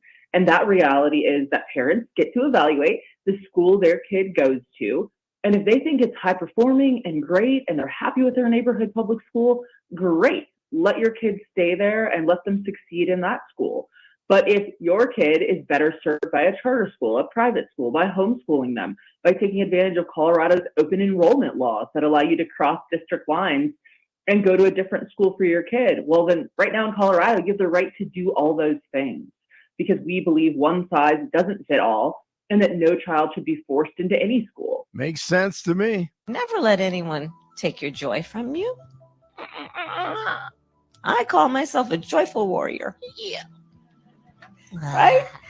Never let anyone take your joy from you. I'll try to take it. Kamala Khan doing a joyful, serious interview with Baby Girl, a podcast that a lot of high information voters listen to. Vice President Harris, still people believe that he can handle the economy better. What would you say to them that are listening to you right now? How could you change their minds that you could do it and even better? Well, you should look at what I've accomplished thus far. The work that I've done, for example, that has resulted in Latino small businesses growing faster in this moment in history in these last 3.5 years than ever before has a lot to do with the work that I have done. Yeah, and Dick Cheney agrees. Harris and former President Trump debate tomorrow night on ABC at 7 Mountain. It's ABC, stands for always backing communism. Hold on tight. Get ready for 90 minutes of what are you going to do for this group? What are you going to do for that group? For that race, for that sex, for that gender? Stand by. Here we go. All right, this cracks me up here. Bernie Sanders, he knows Harris has flip-flopped more than an Olympic gymnast. No, I don't think she's abandoning her ideals. I think she's trying to be pragmatic and doing what she thinks is right in order to win the election. My own view is slightly different. Yeah, she's lying. Former President Trump over the weekend. To every citizen who's sick and tired of the parasitic political class in Washington that sucks our country of its blood and treasure, November 5th will be your Liberation Day. November 5th this year will be the most important day in the history of our country. Well, a Colorado trooper shot on the job is recovering at home. He was struck in the arm Saturday on Highway 36 in Westminster. Ty Simcox was parked in the median and doing paperwork when state police say that a man fired at him as he drove by and then pulled over, got out, and unleashed a hail of bullets. The trooper fired back and killed the suspect. CSP says that he was targeted and looked at the face of evil. Boy, there's no doubt there, but came out on top. Thankfully, Governor Polis said he spoke to Simcox, calling him courageous and brave. A manhunt prompted a shelter in place for parts of Rocky Mountain National Park and Estes Park Sunday night, but it has been lifted. Police looking for a 5'9", 165-pound white bald man who was running around with no shirt or shoes on, sped like a bat out of hell down Trail Ridge Road, allegedly crashing and injuring 3 people somewhere along the way, eventually crashed and then ran towards some homes in Estes Park. If you have seen this jackwagon, call 911. Let's see, what do we have next? Your illegal update for today. The city of Denver is considering using the vacant Rocky Mountain Prep Sunnyside School as a temporary shelter for illegal immigrants. Officials still looking for places to shelter people. However, some people living near the building aren't too happy about the idea, saying the shelter would disrupt a normally quiet neighborhood. The mayor's office says that it'll work to address any concerns for the neighbors. Colorado flags will remain lowered at half staff until sunset to honor 2 CDOT workers who were killed last Wednesday on Highway 6 in Mesa County. Broncos at the Seahawks on Sunday. Walker's starting to lean on this defense. Walker breaking free. Touchdown. Seattle wins it 26-20. Rookie quarterback Bo Nix, 26 of 42, 138 yards, 2 interceptions. Here's Nix. It's tough. You got to give them credit, but we battled and we continue to fight. And that's, those are the emotions of today. That we got a competitive team. We got a team that's not going to quit. And we're going to put everything on the line. And no matter if it's, ugly start, we're going to continue to find ways to finish. All right. 58 in Superior, 62 in Parker, 64 in Denver. Jeff and Billy continue on Monday morning. Blake Olson, News Talk 710 KNUS. Partly cloudy skies, comfortably warm September temperatures in the upper 80s to near 90 today, tomorrow, staying in the 80s Wednesday, Thursday, and Friday. Nights in the 50s. So a continuation of the nice September weather we had over the weekend. The only wrinkle is there might be in the coming days 1 or 2 isolated afternoon and evening late day showers and storms. Weather sponsored by branchplanning.com. Secure your future retirement with a reliable income stream. Annuities can provide guaranteed payments, giving you peace of mind. Get your complimentary review at branchplanning.com or call 303-219-0088. Meteorologist Don Day in the 710 KNUS Weather Center.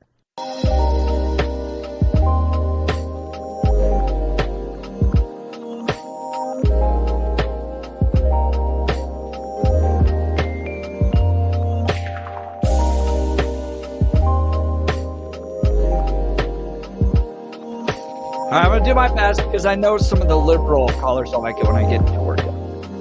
But I have some words for Dick Cheney and George Bush here.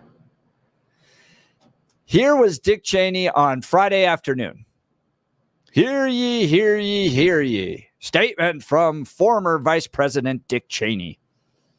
He released this statement about the 2024 presidential election. In our nation's 248-year history, there has never been an individual who is a greater threat to our republic than Donald Trump. All right, can we just stop there? I just want to I got to ask this question. There is no individual, really, no individual who is a greater threat to our republic than Donald Trump. When someone makes a statement so sweeping as that, to me, it poisons the well for anything else that's going to come afterwards. Like, really? How about the people that gave the Soviets the nuclear bomb manual? Yeah, that's fair.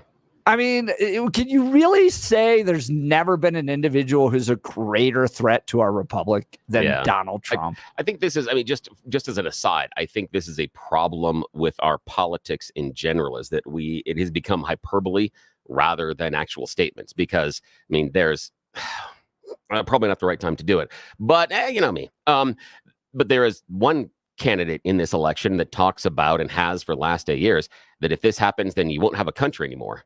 If this happens, we'll have the worst crash ever. World War III. And it's the worst crash ever, and the economy is going to be worse than you were in 1929, and it's always the worst of everything. And so we have come to a place where it's hyperbole, and I believe that that's exactly what Dick Cheney is doing here. And it's hyperbole. Yeah, I think that's what he's doing. He continues. He tried to steal the last election using lies and violence to keep himself in power after the voters had rejected him. He can never be trusted with power again. It's a lot coming from a guy that had a lot of power to go to war in 2 other countries while he was vice president. As citizens, we each have a duty to put country above partisanship, to defend our Constitution. That is why I will be casting my vote for Vice President Kamala Harris. That's Dick Cheney. Now, Billy, I sat in same studio as Dick Cheney when he came to CCU, and Hugh Hewitt hosted him, and we had a conversation. Then we did an event. In fact, it was my very first event as the director of the Centennial Institute. Wow. Was with Dick Cheney at CCU. Nice. I have driven around in my little CRV with Liz Cheney, because it was my job in the Romney campaign to pick up any surrogate at DIA, drive them around the state. Oh, nice. Okay. And my job was to brief them on the state of the race in Colorado and tell them what we needed them to talk about at the little rallies. So, you know, Marco Rubio, for instance, pick up Marco Rubio, drive him around. We're going to speak to a Spanish audience. We need you to highlight this stuff for Mitt Romney. So I spent an entire day in the car with Liz Cheney, Dick Cheney. Up until now, I generally had a pretty positive opinion of them. I have said this, and I said it last week. I'll say it again. How you as a Republican go from not supporting a candidate to embracing the Democrat candidate and actively working to elect them, it's something I can't wrap my mind around at all. Kamala Harris. Dick Cheney believes that Kamala Harris is going to better defend the Constitution of the United States than Donald Trump. Just look at the picks they put on the U.S. Supreme Court. If you really believe that Donald Trump is this great threat to the Constitution, then he would have put people that were generally pretty bad for the Constitution into the U.S. Supreme Court. In this case, all of his picks, I think, were fantastic at actually defending the original intent of the Constitution. So I can't, to me, this smacks of personal vendetta spilling out, and Dick Cheney is willing to sacrifice the future of this nation in order to achieve a personal vendetta against Donald Trump. That's what it seems like to me. What do you think? 303-696-1971. Let's go to Rob Lakewood. Rob, you're on the Jeff and Bill Show, News Talk 710 KNUS. Good morning, Rob. Good morning. Hey, good morning, Jeff and Bill. I think what this points out that some people that have had stature in government are statesmen, and some are just political hacks. And I'm seriously disappointed in the Cheneys. To me, it's to the status of reprobate. I hesitate to use the term rhino for Republicans when we disagree with them. I don't look at Dick Wadhams and others that have been vilified by my side of the party as rhinos, but I look at the Cheneys and I say truly, definition-wise, they and Adam Kinzinger and the former lieutenant governor of Georgia, these political hacks that come out and endorse someone like Kamala Harris over President Trump, who was not my favorite back in 2016. I was a never Trumper until after the convention. I didn't like the fact he called my candidate Lying Ted, but I think that Ted Cruz has proven over time that he is a statesman, and there's some people that rise above the petty personal attacks that President Trump has distributed rather equally and generously on a lot of different candidates. Some of them get past that and look for the good of the country, and I'm seriously disappointed in the Cheneys. I would say truly they are the definition of rhinos, and I'd go a step further and say I think they're reprobates. Interesting, to do what Rob. they've done. Now, Rob, Yes. You used a word in that description there. You used the word statesman. How do you define statesman? What do you view as a statesman? I think somebody that walks the walk and tries to promote the country and the interests of the country and the Constitution as the primary focus of their work and effort in politics. And I think President Trump is flawed as a person. As I look at him being on occasion, I think that he's a statesman. He has an unconventional way of doing it because he didn't get directly involved in the political game, for years at his age. If he'd been like Biden, he'd been in it for 50 plus years. But he's jumped in to try, I think, from his perspective, to save the country. And I look at his record of his first term, and I think I was vindicated to support him and vote for him. And I was much more for him in 2020, and even more so now because the stakes are so high. And the variance of opinion and objective is so clear and objective between President Trump and the other side, the whole Democrat Party. Well, I'm kind of hearing from you, Rob, that the statesman is a person that respects values rather than going where the wind blows. Now, the thing that I would push back on that is say that it would be very easy for Dick Cheney to come out and say, I'm behind Donald Trump, that he's jumping on the bandwagon. I would submit that it takes the statesman, as you describe it, to stand out there and say, this guy is bad. We should not elect this person. And according to Cheney, he's doing this based on his value system. Yet, because you disagree with his choice, I'm hearing you say he's no longer a statesman, not based on the definition that you offered us earlier, but based on the fact that he's not voting for your team. Your thoughts? Well, I think the fact he's not voting for my team is reflective that he is. If he had true values of being for the Constitution and from the right side of the political perspective, he would maybe say, although I disagree with President Trump's methodology and some of his ways of doing things. I am looking for putting a man back in charge that is for the better of the country. Now that's Because interesting, Rob. you Let's look stop, at hang on a second, Rob. Stop there, because you used a phrase there called, the right choice. Are you using right or coming from the right side of things? Are you talking right as in correct? Or are you talking right as in conservative? How are you using the word right in that sentence? I was thinking of the conservative side, but I also okay. Now let's stop there. Right side, okay, that's fine. I bet it is. I bet you believe that the conservative side is also the right direction for this country. But if you say that I disagree with Cheney because he's not going to support the right side, and you're talking about conservatism, aren't you just abdicating? You're ignoring your argument of statesmen.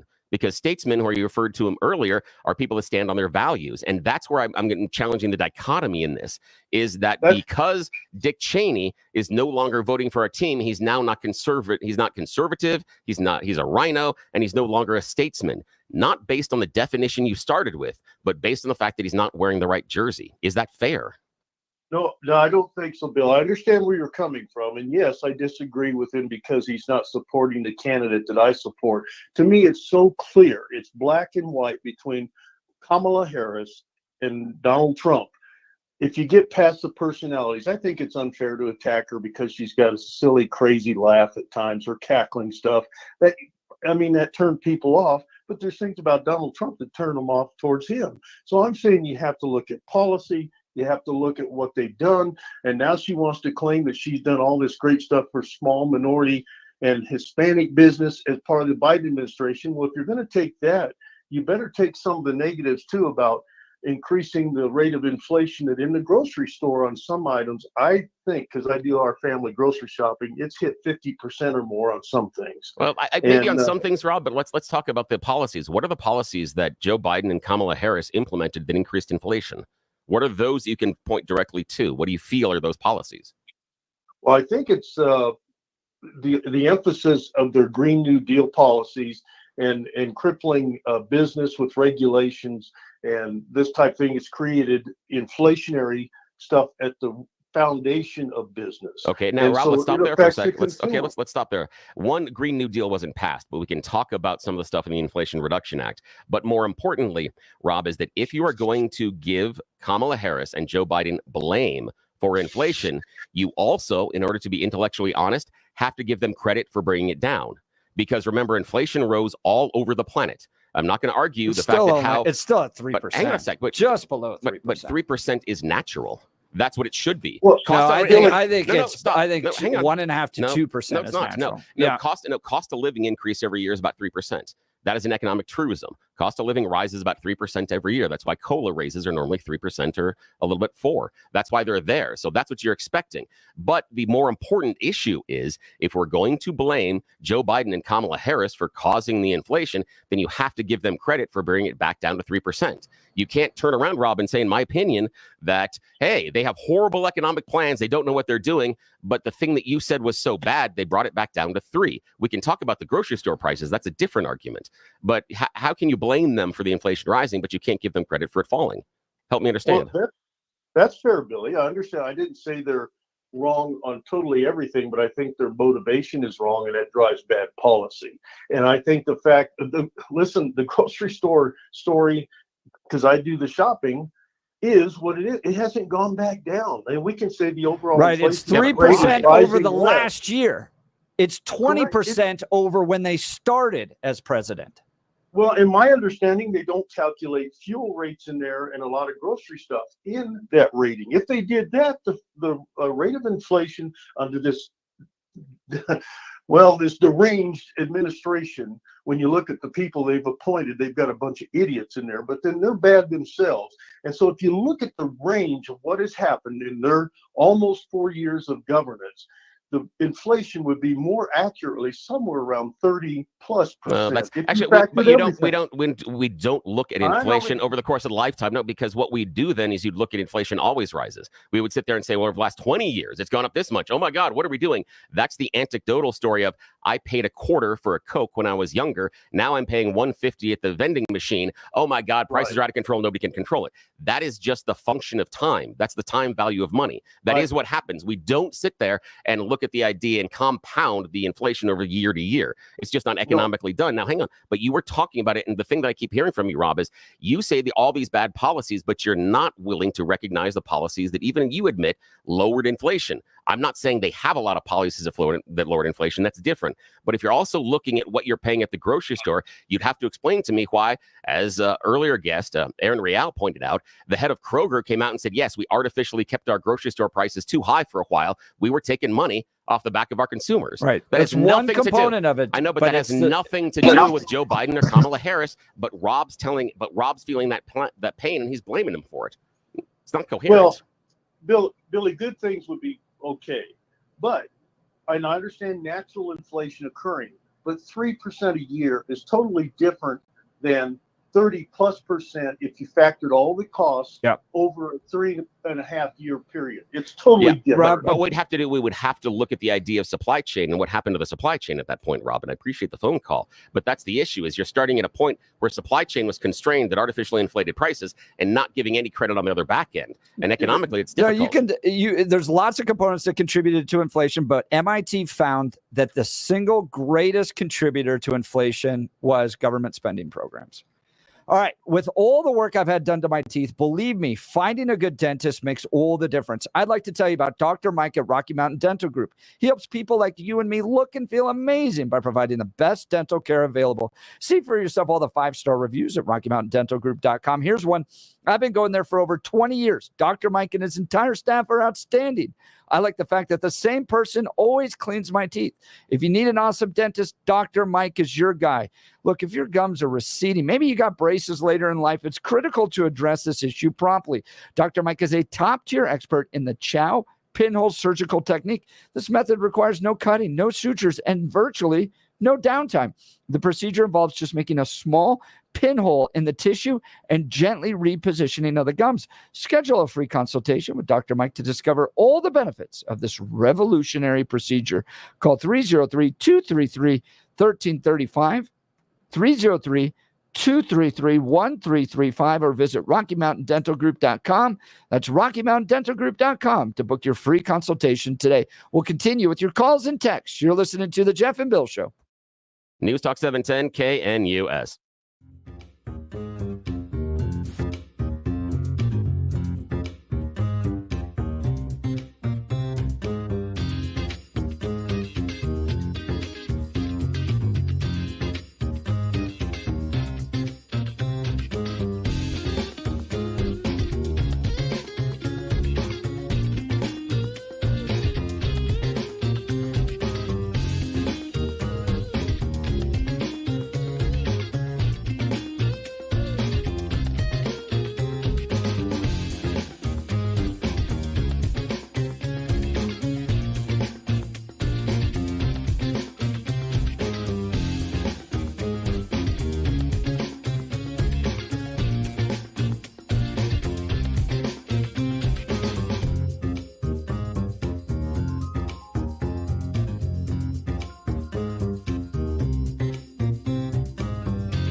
Welcome back to the Jeff and Bill Show. Kamala Harris has got her issues out, finally. We're only ballots dropping in like a month. Yeah, and the person that wants to be the president of the United States has got her issues out. I think there's some early ballots that are even dropping right now, and I have a feeling that may be the reason is there's been enough pressure about, like you and other commentators saying there's not even a policy. I know. How do you become the leader of the free world and not have a plan? And again, it is a mind at best. It's nothing more than like you were getting together with high school group. You guys have a big presentation. You have to do nothing more than that basic outline. All you're doing is put one thing we want to do. There's nothing. That's exactly right. Because a bunch of bring over the stack of cash. And we're going to definitely get to that throughout this week. But I want to talk about this over the weekend. Cheney Friday going, I'm supporting Kamala Harris. By the way, all right, you spent 8 years making this guy out to be the devil. He actually did a whole film. He's nominated for 8 Oscars about how evil this man was. And guess who's on your side? Yep. Yeah. I for any of the Democrats that lived through 2000 to 2008, war in Iraq, dude shot somebody while he was out on a hunting trip. He was called brain. Yes, right. That's the dude. And he was the real evil master behind all the curtain. I never believed it, but I think this is more a reflection of a personal vendetta. It's disappointing to me that he actually believes that Kamala Harris is going to somehow protect the Constitution. Yeah. And you know, really? Our communications director, How's the Joan, Second Amendment rights going to end up under Kamala Harris? Joan from Lakewood, the official Jeff and Bill communications director, did call in and voice she couldn't hang out with us, but voiced that as well. She thinks that it is his revenge because of what has happened inside of the party for his daughter. And this is what he's doing. You have no place in this party right now. And you either have to adjust and adapt, because I will tell you what happened to the party. I was in the room. I used to work for the state party. I worked for Mitt Romney. The party up until 2010-ish was generally dominated by country club Republicans. Yeah, it was. Smart people who make a lot of money. And are they as conservative and fighting and throwing elbows and getting in there and going to mix it up? No, because half the other people at the country club were also Democrats. Yep. And so, they were friends with them. So they were slightly less liberal.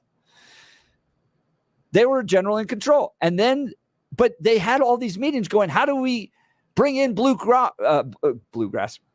grassroots people into our party? How do we get the blue collar back into our party? We had all these strategy meetings, sat in the room when this happened.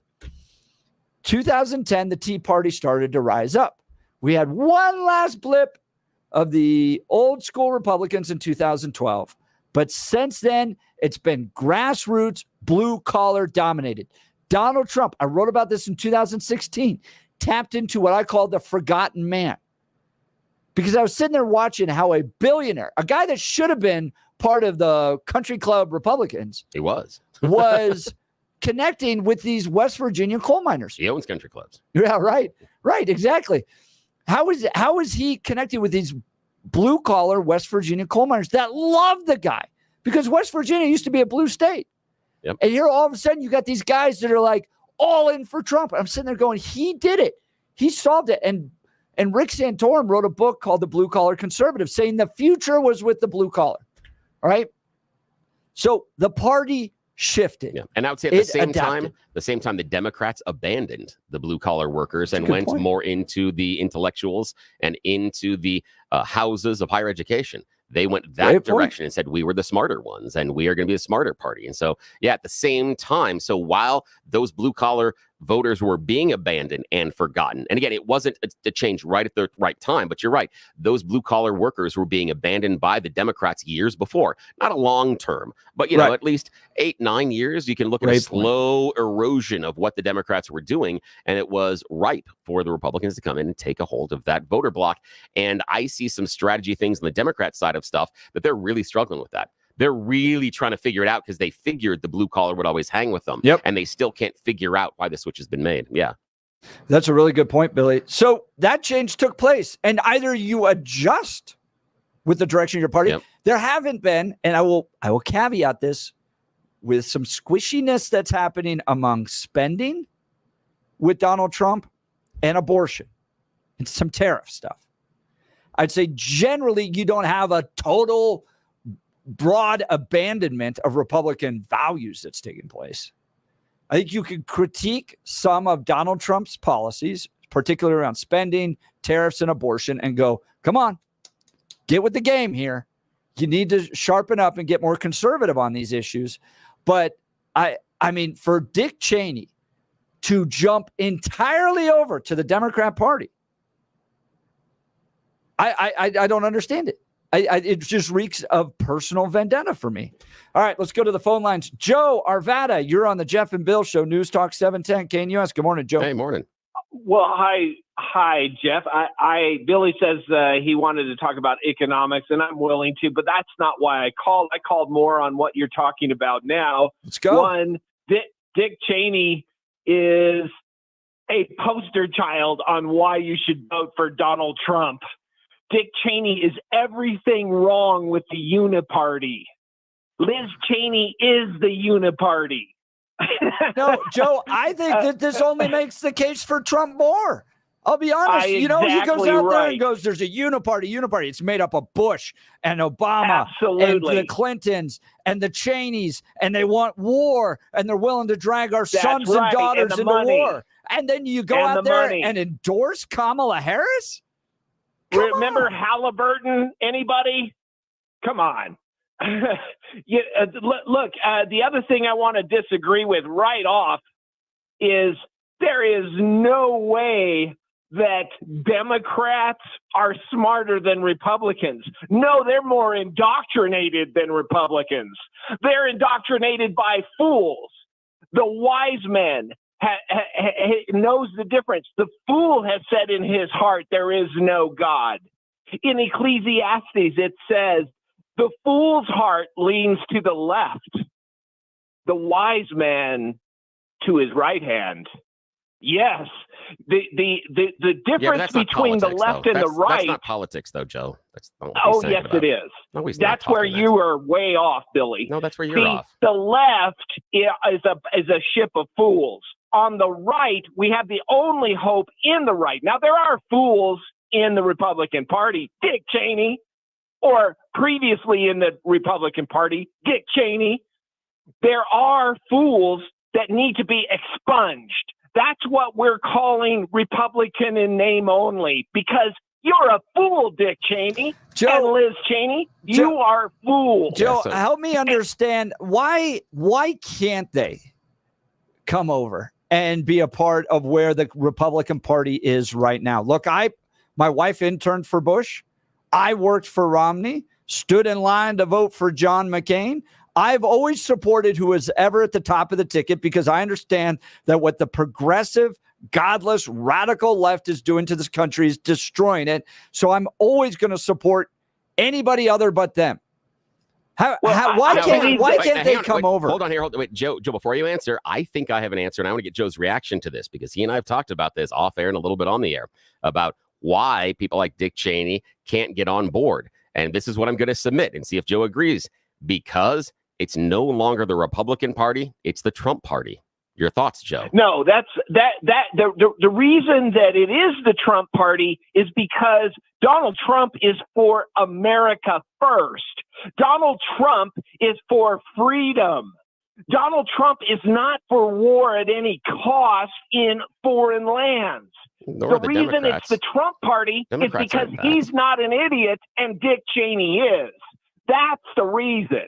Dick Cheney, the guy that started his career at 69 as an intern for a congressman, he's now just a rhino. I mean, he's been a Republican his entire working career. No, hang on a sec. He's been Joe, hang on a sec. Romney, Joe,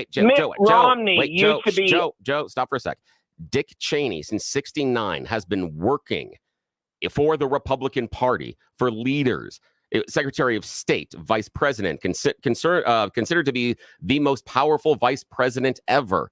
But now, since this guy who used to be a Democrat and is on his fourth political party affiliation, third run for president in a different political party. Now he is the savior, not the guy that has been doing the work for the party since 1969. That's why I say it is now the Trump party, no longer the Republican Party.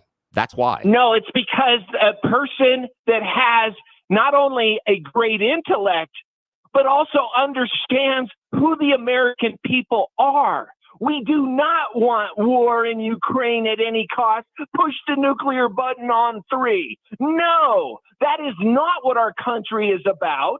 Our country is about freedom. It is about, yes, prosperity. See, here's where the fools don't understand economics, and that includes you. I'm sorry. You cannot print unlimited money and then have zero production. Okay, stop right there. Stop right there. Okay, that's it. That's it. Joe, stop. You said that I don't understand economics. Okay, let's talk about the guy that you just said has a huge intellect. Why does your candidate not understand how tariffs work?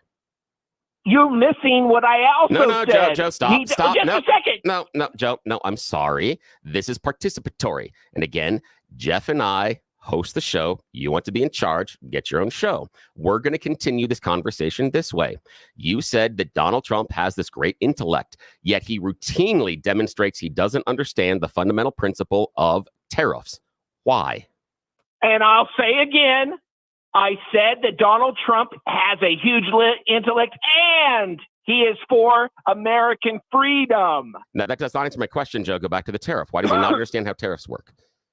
And isn't that a danger to our economy? No, he doesn't. He also understands how the Soviet Union works. Wait, Joe, that you're going afield. No, Joe, let's go back to tariffs. He doesn't understand how tariffs function. Yes, he does. No, you don't Joe. understand how tariffs work. Okay, fine. Let's play this game. Okay, how do tariffs work, Joe? In your mind, how do tariffs work? Very Who pays the tariff? Who pays the tariff? Okay, I will tell you if you'll just listen. I'm trying. When a tariff is imposed upon a communist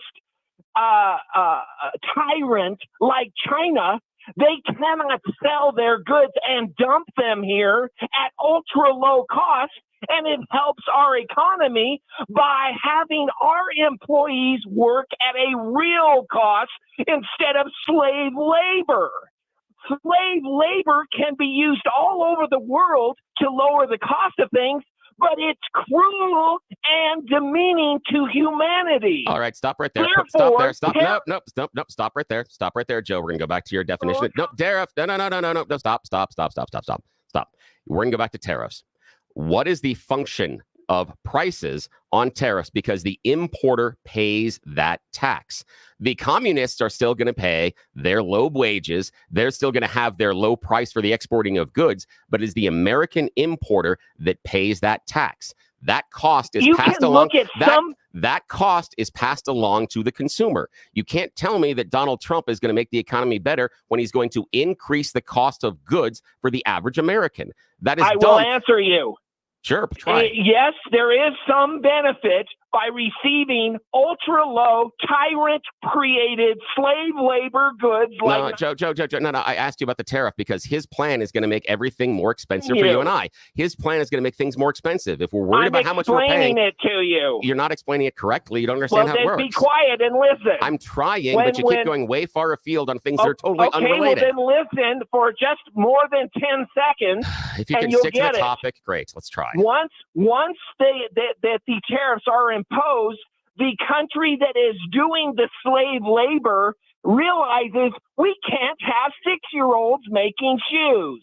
So we have to go ahead and create real economies with people making a real wage. And then because they can't sell in our country, which is what they've been doing, selling steel below cost, and destroying our economy, because they can't do that, they have to destroy their own economy by paying people a real wage instead of slave labor.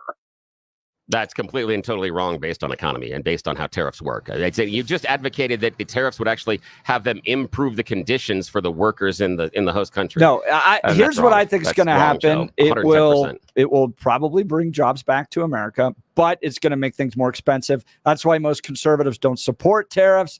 And there's a real question as to whether or not Donald Trump could get tariffs pass through Congress, I think a lot of Republicans would stand up to it at the end of the day. Look, I think it's easier to just say, I don't agree with Donald Trump on this, but Kamala Harris is going to be a lot worse for the economy than Donald Trump. This is just one issue we happen to disagree with. What we're talking about, I'm going to try to bring it back to that. Dick Cheney, George W. Bush, not supporting Donald Trump? Come on. Bush saying he's going to remain silent on who he's going to vote for. Dick Cheney actually going all the way to the other side and saying that Kamala Harris is who he's going to support. How do you do that as a Republican? Doesn't make any sense to me. Seems to be more like a personal vendetta. All right, for many of us, it's happening. Your hair is thinning. Your crown's disappearing. Maybe hair loss has you feeling your identity is lost altogether. Well, I've got good news for you. It's an incredible yet simple one-day treatment that starts growing your own natural hair the very next day. And it's guaranteed to grow for life. It's the Advanced FUE from Advanced Hair. We've all seen the pills and lotions that come with monthly subscriptions. They will retain what you have, but what if you want your own natural hair permanently in specific areas? From Advanced Hair's state-of-the-art facilities to world-class Dr. Tanya Paul's, it's not about maybe will your hair grow. It's guaranteed that your new hair will grow. You decide how much, how thick, and where. It's why Advanced Hair is the winner of Westward's Best of Denver. For your free consultation, $250 off and 250 free hair grafts, call 720-459-HAIR. That's 720-459-HAIR or advancedhair.com. All right, we'll continue with your calls and texts. How do you feel that Tulsi Gabbard, Robert F. Kennedy, Elon Musk, all once Democrats, are supporting Donald Trump, and Dick Cheney and Liz Cheney are now supporting Democrats? What's happened to this country? Give us a call, 303-696-1971. You're listening to The Jeff and Bill Show. News Talk 710 KNUS.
Welcome back to the Jeff and Bill Show. Let's go to the phone lines. Jim Littleton, good morning.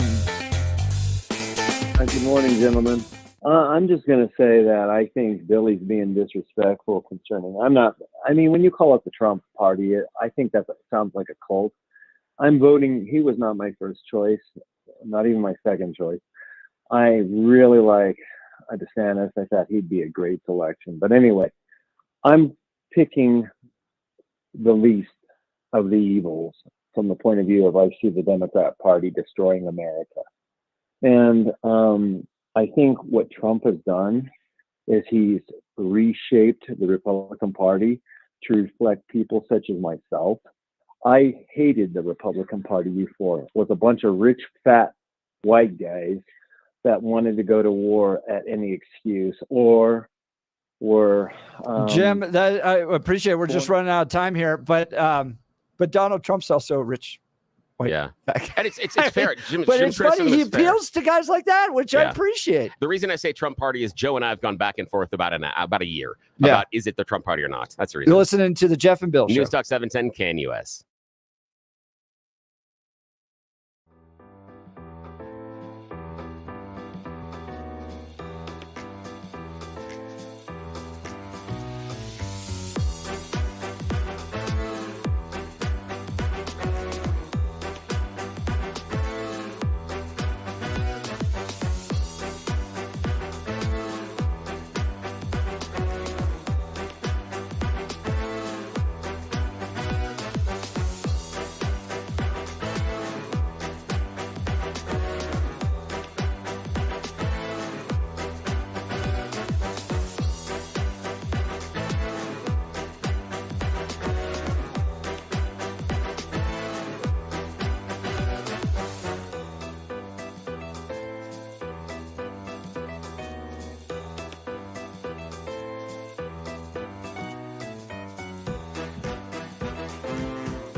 9 a.m. in the Mile High City on this Monday, August 9th. Good morning, Denver, Colorado. You've tuned into the Jeff and Bill Show on 710 KNUS. I'm your co-host, Jeff Hunt, along with Bill Thorpe, bringing you the freshest insights and hottest takes from the right, left, and center. Congratulations, you won the lottery. You woke up in the greatest country in history, and we're gearing up for a whole nother hour of engaging discussions, critical analysis, and most importantly, your calls, because this is where Denver's voice is heard loud and clear. The hamster that runs the text message machine still not replaced. No, I'm sorry. I didn't mean to feed it to my snake. They were hungry. I apologize. So it's my fault. We have no text messages. It's my fault.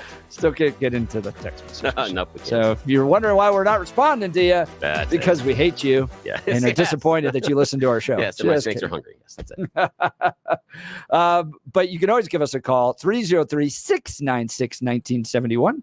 That's 303-696-1971. Fresh that cup of coffee, Denver. Let's dive into the issues that matter most to you right here, right now. Big poll coming out in the New York Times over the weekend. Trump and Harris neck and neck after summer upheaval. Times Siena poll finds.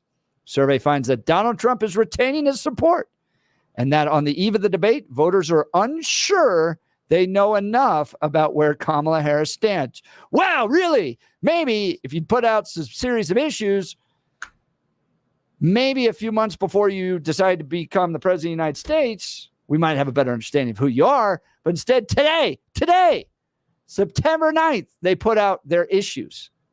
Barely. And it's a lot of feel good. Someone posted on X. It is. It looks like a startup's proposal. Yeah. Where they're going to change the world. All they need is your trillions of dollars to do so. Yeah.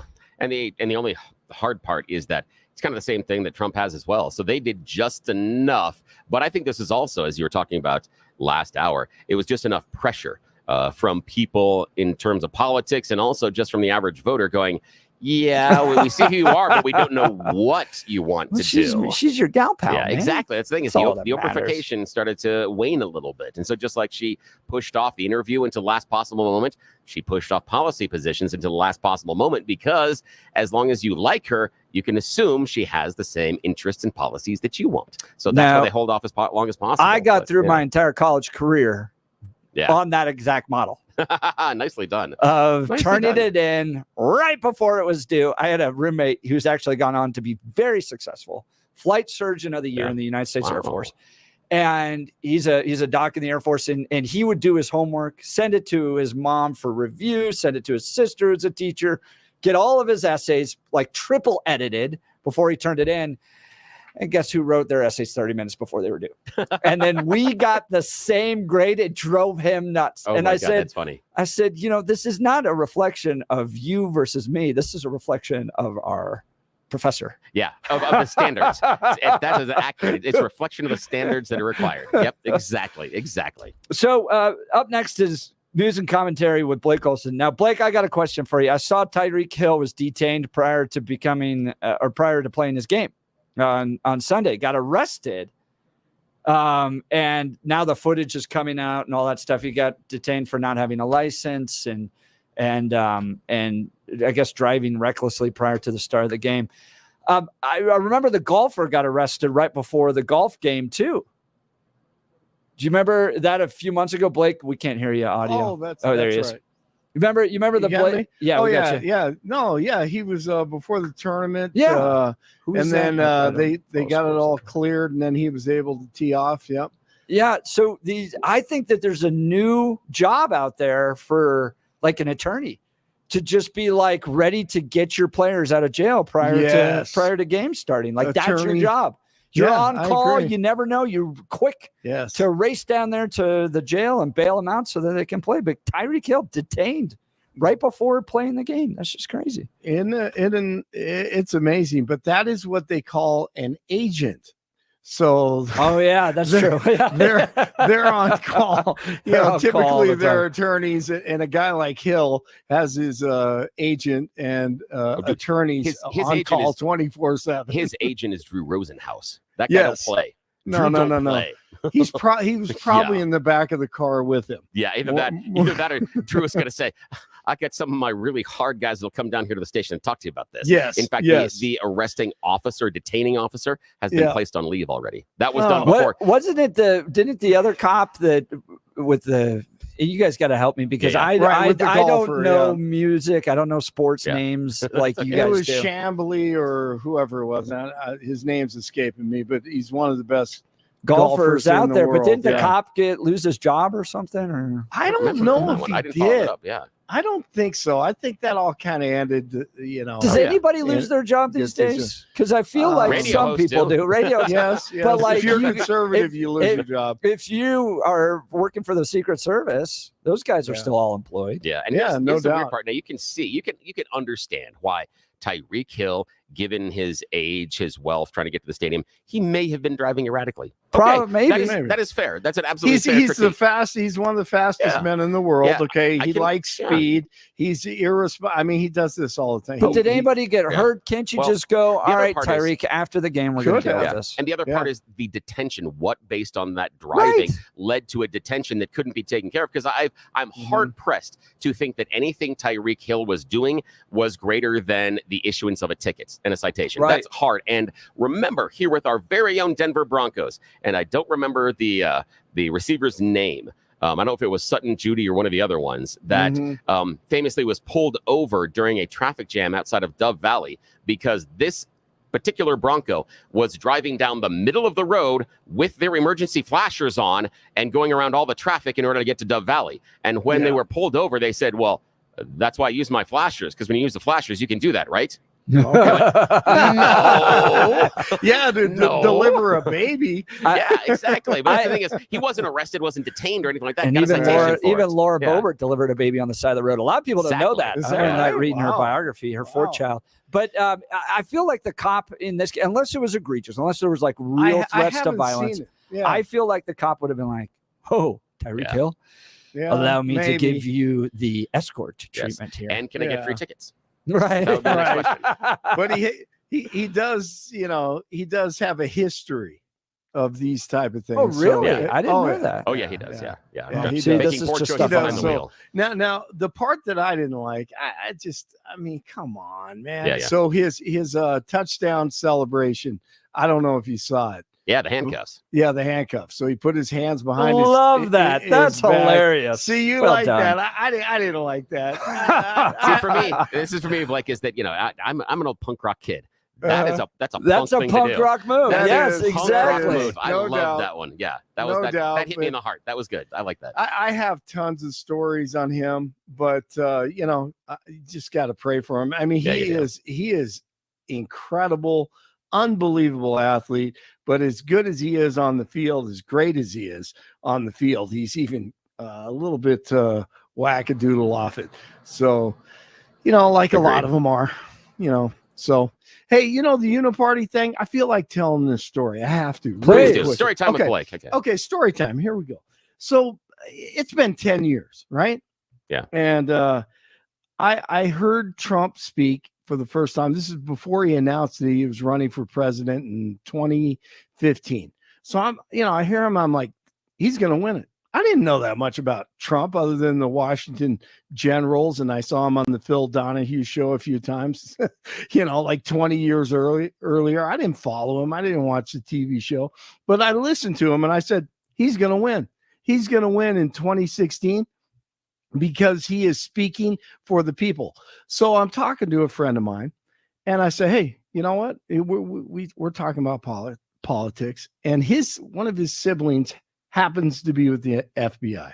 So I say, hey, I think Trump's going to win. I think he's going to win. This is a year and a half before the election. And he goes, yeah, I'm talking to my sibling in a couple of weeks. He'll tell me who the president's going to be. Wow. Whoa. And I heard that and I was like, sent chills down my spine. I wanted to believe all this stuff was pure.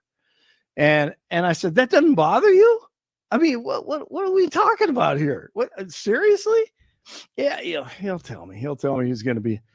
And that was when my eyes were opened. And there is a uniparty. There's all this stuff that you hear, it is true. You see it with Cheney and Bush, and it's all coming to light. And Trump is the only guy. He's the only guy that can break through. To this. not There's no believe there is a uniparty is to not believe that those that have billions of dollars at stake and who are vicious, ruthless business people are somehow just going to go with the government. Hands off. Hands up. You guys figure it out. The people will figure it out, even though it's going to affect me and all the future I want to do. And these people like Bill Gates and others want control so badly. Yes. And it's just to dismiss that entirely. No doubt. No doubt about it. It's sad, but you gotta really look at it with open eyes. Now, don't forget Bush talked about his sister-in-law, Hillary Clinton. Remember that. That always sticks in my brain. Did he say that? His sister-in-law? Yeah. What George Bush goes, they go, what does that make Hillary Clinton? And he says, that makes her my sister-in-law. I'll try to find that. So here's what I noticed. I worked for Mitt Romney, coalition's director here in Colorado. I'm probably the only guy in the world that worked for Mitt Romney and has spoken at Bikers for Trump rallies. and I remember I got an email at one point. It was like, all right, it was to all Romney staff. If you want to join us against Donald Trump, I was like, take me off this list. I never, I'm never going to sign on to that. Mitt Romney comes from a world that George W. Bush and George H.W. Bush came from, which is the smartest guy in the room should make the decisions. That was their world. So if you went to Harvard, you went to Yale, you were a cut above everybody else. You were the elite of the elite. And as a result of that, you are the most qualified to lead and make decisions. And I think what the American people have come to realize is that oftentimes if you're in that category, you're out of touch. Yeah. You're actually out of touch with what people are dealing with. And so you scheme, you come up with these plans, you go to war in Iraq and Afghanistan, for instance. Yeah, the boys and girls of this country are going to pay with blood, but you somehow have figured it out that it's important to do this. And they just become out of touch. And I think Republicans grew tired of that type of leadership because it wasn't that different than what the Democrats were doing because they're a bunch of elitists too. Yes. Republicans are now the working man's party. It's all shifted. RFK Jr. talked about it. So, but Blake, Billy and I were talking about this. We haven't even gotten to your news and commentary yet because this is a good conversation. But I'll be honest. I had a moment over the weekend where I go, okay, so now I'm on the side of Tulsi Gabbard, Robert F. Kennedy, Elon Musk. They were all Democrats at one point, and the Republicans that I grew up with, like Dick Cheney, are now over with the Democrats. Yes. What is going on here? Am I on the wrong side of this? What timeline is this? Revelations. You win. Oh, you win the morning. That's fantastic. All right. I love it, man. I love it and I hate it at the same time. All right. 71 and sunny in Denver, expecting a high of 90 today. The 7-10 5-day forecast is coming up. Our top story. Here's what Dick Cheney and uniparty guys like former President Bush support. The Marxist left Democratic Party that has brought issues like the ones we see in Aurora and this one in Springfield, Ohio, city council meeting.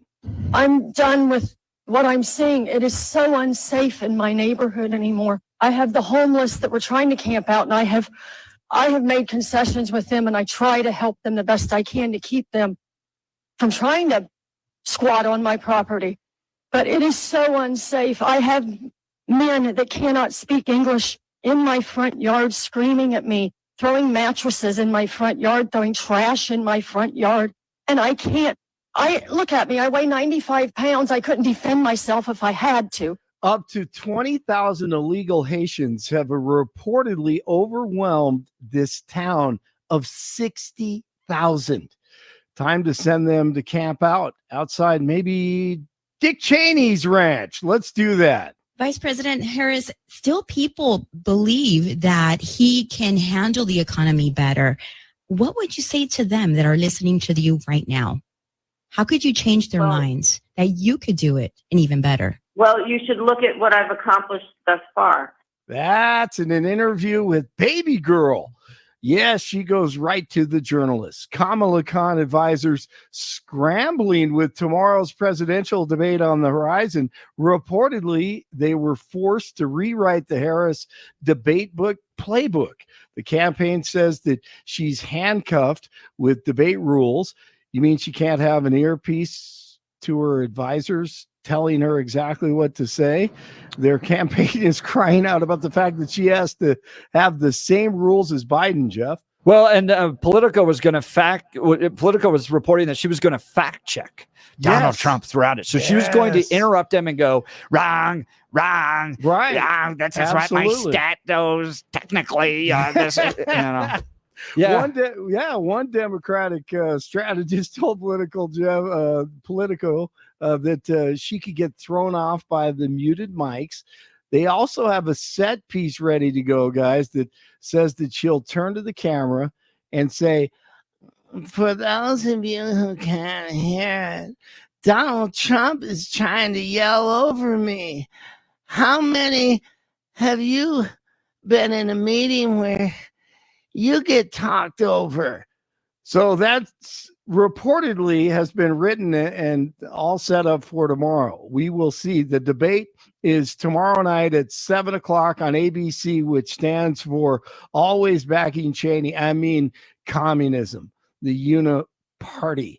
Former Prez, he's not part of the Uniparty establishment over the weekend. To every citizen who's sick and tired of the parasitic political class in Washington that sucks our country of its blood and treasure, November 5th will be your Liberation Day. November 5th this year will be the most important day in the history of our country.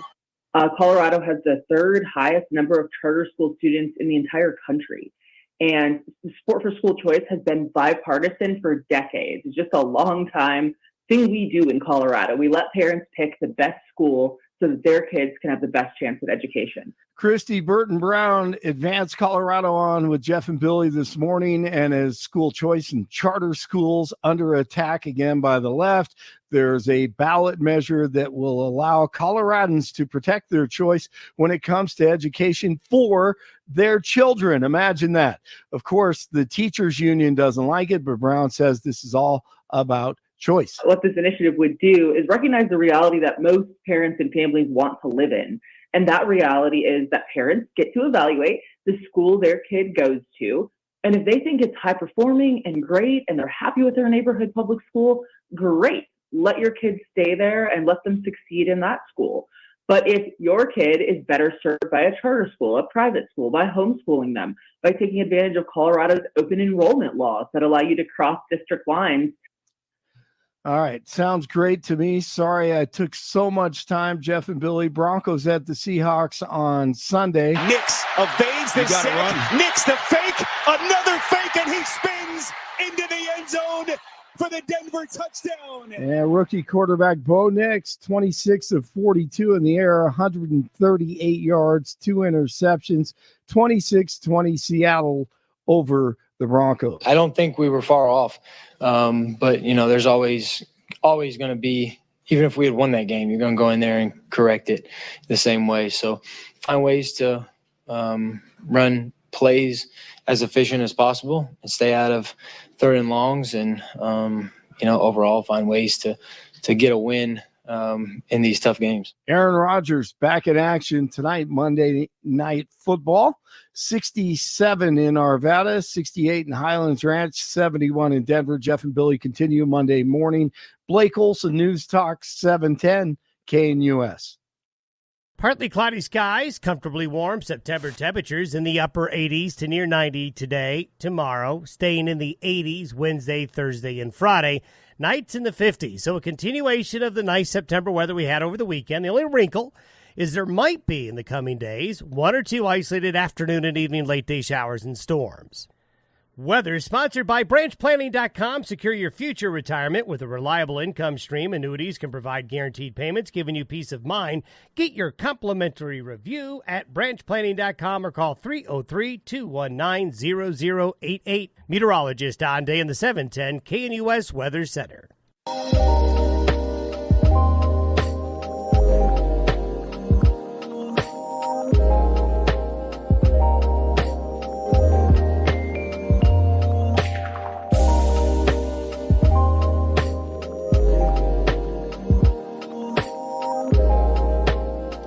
A big new poll in the New York Times over the weekend. Trump and Harris neck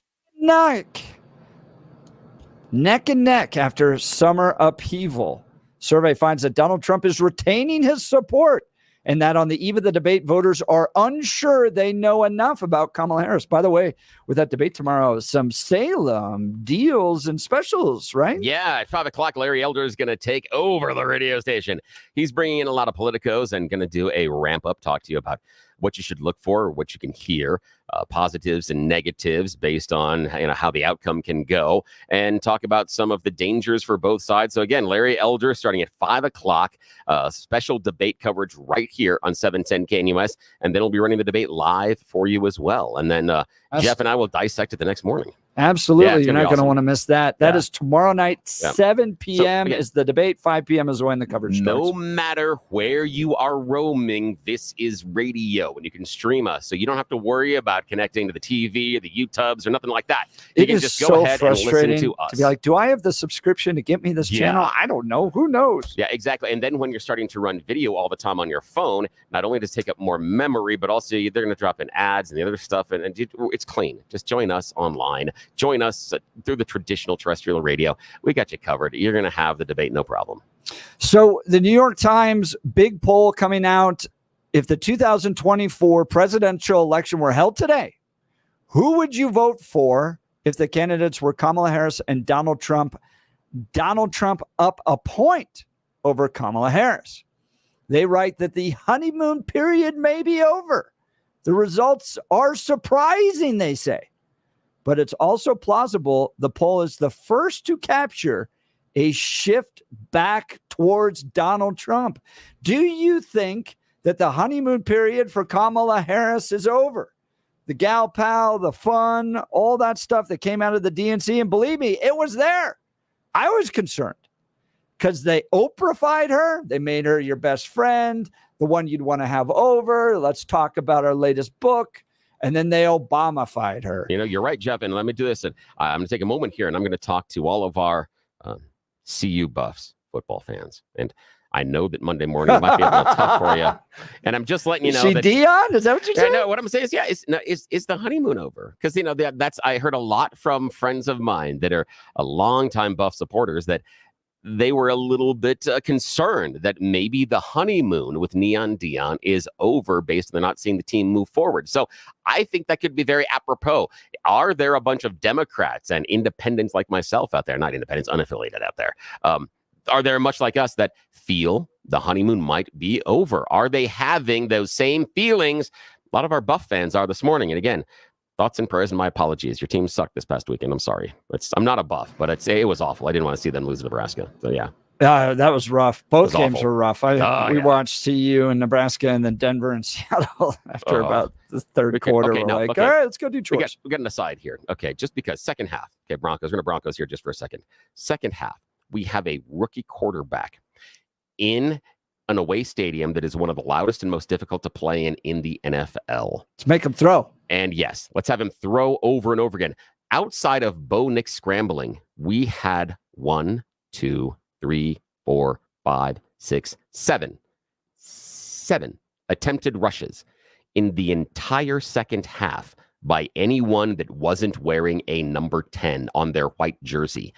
I'm not convinced. Again, okay, preface this. I'm not a head coach, nor should I be in the NFL, but I'm not convinced that's how you help your rookie quarterback. So, yeah, it was an awful thing for the Broncos. And this is getting to be an awful thing for the Democrats right now because the Oprahfication, as you talk about, is over. Now she can't just be your friend. She's got to actually get down to not so sorry brass tacks, but at least give me the plans of how we're going to build the building. And she just released her plans in the last 24 hours, last 12 hours, really. But even then, it's nothing more than a list of wishes, hopes, and dreams. But is it going to be enough? Well, Obama got elected on that. So it is absolutely. But here's some interesting things. I dove into the crosstabs. So unless you're a politico like me, crosstabs don't mean anything to you. I love the crosstabs. Give you the details on who votes what. So, and this is why we're friends, because we go through the crosstabs. First thing we jump to is, wait, crosstabs. We didn't even go through the survey. Wait, crosstabs. I want to see what they're saying. Yeah, I'm not that interested in the analysis from the New York Times. I'm actually interested in the stats. So they interviewed 1,695 likely voters from September 3rd to September 6th. Here's some interesting things out there. Okay. So right track, wrong track. That's always a really good indication of whether or not the incumbent party is going to remain in or if people want to change. Vast majority, 60-30, believe we are on the wrong direction right now. So Kamala Harris is not doing herself any favors by saying, I'm with Joe Biden. I'm so proud to have been with Joe Biden right now. We're on the wrong track. But that may not be what you're seeing in those crosstabs, my friend. And let me make it more complicated. Yes. Here's the reason why. I always like the right direction, wrong direction question because it is phenomenally inaccurate. And this is what I'm saying. Let's say that you are a Kamala supporter, but are unhappy with things like reproductive rights, gun control measures in this country. When you're asked if this country is headed in the right direction or wrong direction, you're going to say wrong. So there are some hidden Kamala supporters inside of that number. 28% of them, actually. Yeah, and that 28% are going to vote for Kamala and believe our country's on the wrong track. And that's the reason, because they believe that previous administrations or even current lawmakers are taking things down the wrong road. So sometimes that, that right track, wrong track, all those Bernie bros, they're saying wrong track to that question, even though there's no way we would want to get to where they think it's the right track. But they're going to solidly be in that right track, wrong track. So there are some hidden things inside of that number. And that's why I like that number. 4% of Republicans are going to vote for Kamala Harris. That's interesting. And 2% and 2% of Democrats are going to vote for Trump. And they're named Gabbard. That's interesting. That is really interesting. So what you see out of this poll that I found fascinating on the crosstabs is that the economy and abortion offset each other. Okay. You saw that too. I thought that was really interesting as well. So essentially people that are like, the economy is my biggest issue, I'm deeply concerned about it, are all going Trump. Yep. The people that are like, no, abortion is my biggest issue, are all going Harris. Now, what do you think is going to win out in the end of the day? Do you think people are more concerned about the state of the economy we're in now? Like that's their top issue. And so they're going to go Trump. Or do you think they go, abortion is my top issue. Therefore, even if I disagree with Kamala Harris on the economy, even if I don't like the direction on the economy, that's so important to me, I'm pulling the lever for that. Yeah, that's a really interesting one. And I think that's also going to get to support. Which one of the group of supporters is going to show up on election day and cast ballots? Because we don't know. A lot of those are on both sides infrequent voters. And it is really interesting that Trump wins the economic message and Kamala wins the, what you'd say, reproductive rights message using the Democrat word. And we're still within a single percentage point on the overall poll. So that really shows the bifurcation of values on that one.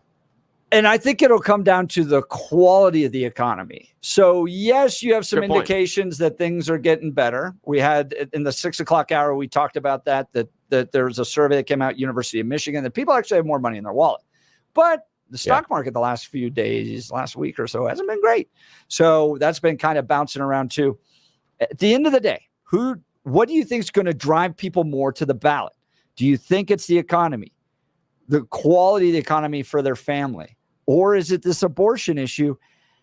And do men come over? I mean, I don't know if it's that important to men. I think men are going to go, the economy is obviously more important, even if I'm pro-choice. I don't think they come over and make that the top priority. I'd wonder if you can win an election if the core group of abortion supporters are women. Yeah, you can, because women are 51% of our demographic. Do you think that? But So you have you pro-life women. Yeah. So if you have but- pro-life women plus men who prioritize the economy, But you're assuming all men. So that's the I idea. think You're going to have most of men them. that are going to go the other side. Do you think that there's men out there that are like, abortion's my top issue? I'm showing up for abortion. No, but I believe that there are men that are going to have that experience in their life and look at it, that it could be a sister, it could be a mother, an aunt, And or they top could, issue. You think and top well, hang on issue? a second. What I can say is not necessarily top issue, but voting issue. The idea that, do I want this person? I mean, let's just say that for whatever reason, and again, I'm totally imagining this. This is not, but I'm just saying, how could this possibly happen? If you had your sister, your adult sister, when she was younger, have a horrible relationship or even be sexually assaulted, Right. and have to deal with that awful choice, but now not be given that choice in some states, I can see a man looking at that and going, oh, good God, I can realize what my sister would have had to go through in order to carry the child of this deplorable person. And I can't possibly imagine what that would do to her mentally and where she would be. Yeah. And so that's where I think that you can get that. And I do think this is it. Things. There are some conservative women that, again, back in the day when that big curtain closes behind you and you got to start flipping the levers inside of the voting booth, they'll make a different choice. I've seen it. But still, so let's say the percentage of men. You and I are having a campaign discussion, a strategy conversation, cool. The whiteboard. Let's say that percentage of men is, I would say 5%. Maybe. I might go a little higher. In your world that go, this is the top issue. I disagree with Kamala Harris on the economy, but I'm going to pull the lever on abortion issues and vote for Kamala Harris. Do you think 5? No, I think it's closer. I think, again, I'm not sure that they're going to, but I'm saying the persuadable group, my guess is somewhere between 15 and 18% is what I would guess. And I'm just saying they are persuadable, whether or not they will when it comes down to it. And what I go back to is our listeners may recall this a couple of weeks ago where we had a gentleman call in from Castle Rock, and he and I went at it. He went right at me. And one of the phrases that he said was, all the women that I talked to, with the conservative women that I talked to in Castle Rock, are all concerned about abortion. Why don't they understand what's really important? Yeah. He went on mansplaining to them about why they should put the economy as number one. And he couldn't, for the life of him, understand why abortion was better and for them. And that's going to be the hiccup. That's going to be the thing. If you get, let's say you get 15 to 18% of men that would prioritize the economy, but they make this their primary issue. So they're willing to, so that leaves roughly, 80 to 85% of men that'll probably vote economy first, which means they're likely to support Trump. Yeah. Not all in its entirety. But I think with women, you probably have 22% of women that are staunchly pro-life. That they could be staunchly pro-life, but that doesn't mean they're going to pull that lever. And the reason I say this is because I know families that are tremendously conservative. But out of all the women, you think 80? I would say 80%, 75 to 80% would be willing to prioritize abortion over the economy. But there's some. The pro-life is primarily made up of women. Yeah, but again, all I'm going to say is that in my experience, I have seen people that are phenomenally pro-life, but when it comes down to an individual choice with their family members, different choices have been made. And I'm not saying it's universal. I'm not saying universal at all, but I have seen different choices be made on a ballot versus personal life. And when nobody else knows the choices you are making on that ballot, you might be surprised that there are a number of people that because of it, are going to make a different choice. And again, I'm not sure. I wonder if the math still adds up in Trump's favor. If you consider that, like if I'm whiteboarding that out and I say, okay, let's do 22% of women are going to vote for you, even though they're women, and abortion is the top issue among women, they're going to vote for Trump because they're pro-life and and the economy matters to them. Yeah. Versus, so what I'm trying to say is I think there's more women that are willing to come over and support Trump than men that are willing to come over and support Kamala. That's it. That's interesting. Now, here's the way I'm going to twist the knife a little bit. Can we assume that Trump, based on his recent positions, is pro-life? Is that what his administration is going to be? I think there's frustration over that, but they look at Kamala Harris, because I happen to live with a woman who is pro-life. Oh, yeah. about as pro-life as you can get. And they look at Kamala and the absolute frustration with Trump over some of the squishing on abortion issues. But they look at Kamala Harris and she's like, she drives the abortion bus. So yeah, there's no way I'm supporting her. Yeah. And they'll still support Trump, but they'll have frustration. But here's the over it. thing, though, is rather the fact is I don't think it's going to be a choice. And this is the fun part of the conversation. I don't think it's a choice where they disagree with where Trump is based on that issue and say, oh, I have to then vote for Kamala. No, they'll leave the line blank at the top because they don't support him. If you still had Democrats that were safe, legal, and rare, maybe, but they drive the freaking abortion bus. You know, we have Albert Mohler, who does commentary right here on Salem News. Just last week said he thinks Trump is in danger of having evangelicals and people that are very pro-life stay home or not vote for a president at all based on his it's not something you can take for granted. Al Mohler is exactly right. That's what I think we're not a political coalition that you can just ignore and go, wow, we'll jump over with the Democrats and be pro-choice. Here's the part that, again, this is a conversation that I don't think you've had, that nobody else in town, I guarantee, hasn't had this. And I'm not certain how many people nationally have had this conversation. Looking at Trump's statement recently about IVF. Yeah. He was talking about it being government funded. He's wrong about it. Now, wait, hang on a sec, though. This is where nobody's also been saying this.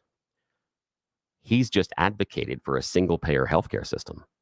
He's advocated for single payer. Yes, it's only on IVF. However, he said if the other insurance companies aren't going to pay for it, there's a single insurance company that if the government will write a check, will take that money out of their bank account instead, because now they reduce their risk. So every insurance company will stop covering it because it will be paid for by the government. So what he has done, and this is the danger, what he has done is he has established a framework for single payer healthcare. If he goes through with it, now when the Democrats get hold of that model, all they're going to do is expand the care. That's going to be the danger. And no one else has told you that. Well, speaking of care, Billy, tell us about Balanced Well Space. Yeah, I've got a lot of things that I need taken care of, and so many of them are physical, a little bit of mental. But I have found an amazing team at Balanced Well Space, and they are making an incredible change in my life. And I want you to talk to them so that they can make the same change in your life. As I was getting older, I thought pain was just what you did. I watched, older men in my life, heard stories about my grandfathers and seeing my grandmothers and how the pain takes away certain things they can and can't do anymore. One of the things my grandmother loved to do, she no longer was able to because of arthritis and other things in neuropathy. She wasn't able to move around as much. She started to have a walker a lot because of the neuropathy and the tingling and the pain in her legs. I've got a team that can change that. BalanceWellSpace.com. Here's what makes them different. Integrative medicine. What does that mean? It means that when you go to the Balanced Well Space offices, they have a wide variety of treatments that they can take care of you at once. Instead of going for one office for chiropractic care, instead of going to another for neuropathy, another one for trigger points and physical rehabilitation and wave therapy, things like that, you do it in one stop. Balanced Well Space has that: chiropractic, neuropathy, physical rehabilitation, wave therapy, regenerative care, a whole bunch of other things, plus some amazing new modalities that are non-invasive, and they can make it a tremendous difference in your life. Let me give you an example. This past Friday, I'm spending 5 hours with several thousand of my best friends at a Green Day concert. 5 hours. Me, on my feet. I have got a torn meniscus in my left knee that I've had for over a decade. But Balanced Well Space is helping me regenerate that meniscus with their treatments. A whole laundry list of things we've been doing, and now my left knee, the one that used to be the bum knee, is now my strong knee. That's the knee I was leaning on when my butt was bouncing up and down in front of Green Day and Smashing Pumpkins this past weekend. I wouldn't have been able to do that a year ago, let alone 6 months ago before I started working with Balanced Well Space. That's the change they have done in my life. I want them to make the same change in your life. There's a list of things that you're not doing anymore because of the pain, because of restrictive motion, because of the tingling that you're feeling. They can fix it, but you got to talk to them first or nothing can happen. BalanceWellSpace.com. BalanceWellSpace.com. They evaluate you, they take the pictures, they do the x-rays, then they put together a custom plan specifically based on your needs, your pain, and where you want to get to in your life. Then they go to work. And over the course of weeks, they make the changes that get you doing the things you weren't doing anymore. It's been nothing short of remarkable what they've done for my lower back, my broken right shoulder, and this bum knee that I was bouncing up and down to Green Day this past weekend. That's what you can experience as well. But you got to talk to them first. balancewellspace.com. Brand new offices in Lowry, right across from Hangar 2, plenty of parking, and you know I like those shady trees. balancewellspace.com. Check them out, balancewellspace.com. Do me a favor, tell them you heard about them here on Jeff and Bill. Thanks. Bill, glad to hear you're getting that care. Give us a call, 303-696-1971. What's driving you out and who are you voting for this election? You're listening to the Jeff and Bill Show. News Talk 710 KNUS.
Welcome back to the Jeff and Bill Show. Big poll coming out over the weekend from the New York Times saying Trump and Harris are essentially neck and neck. They even go on. The New York Times say that this is possibly a shift back towards Donald Trump. What do you think of it? Let's go to the phone lines. Jay, Denver, you're on the Jeff and Bill Show, News Talk 710 KNUS. Good morning. Good morning. Great show. Thank you, Jay. What's on your mind? Blake's editorials are phenomenal. I love it. I agree. I agree. Liz Cheney, I watched her during the whole fake trial with the Senate, or the impeachment and the January 6th and all that. And I think it's interesting they say that it's a inability to have a peaceful transfer of power if Trump runs. And in fact, it would be peaceful transfer if Trump runs, which would be kind of amazing because it wasn't in both sides back when Trump was elected originally the one time. And they're just trying to cover their own nest and make sure they continue to get money. And, she was removed from Wyoming in a record election of disdain for the Wyoming people.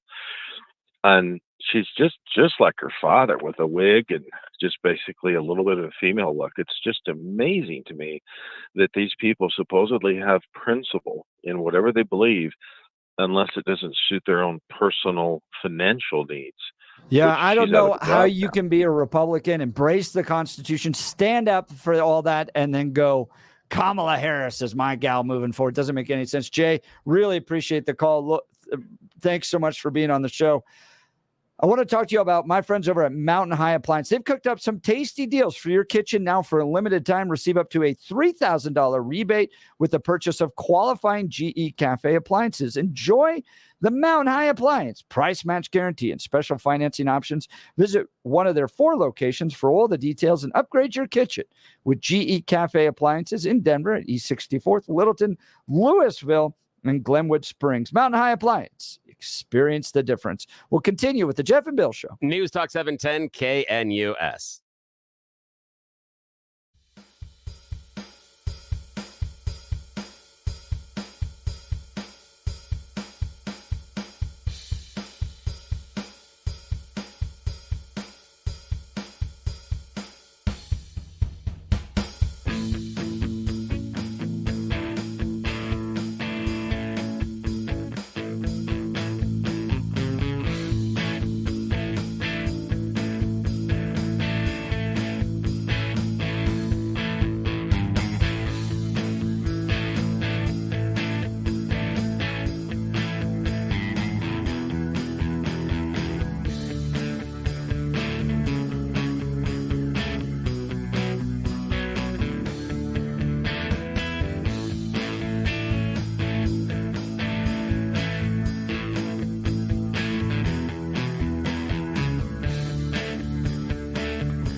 Absolutely fantastic show today.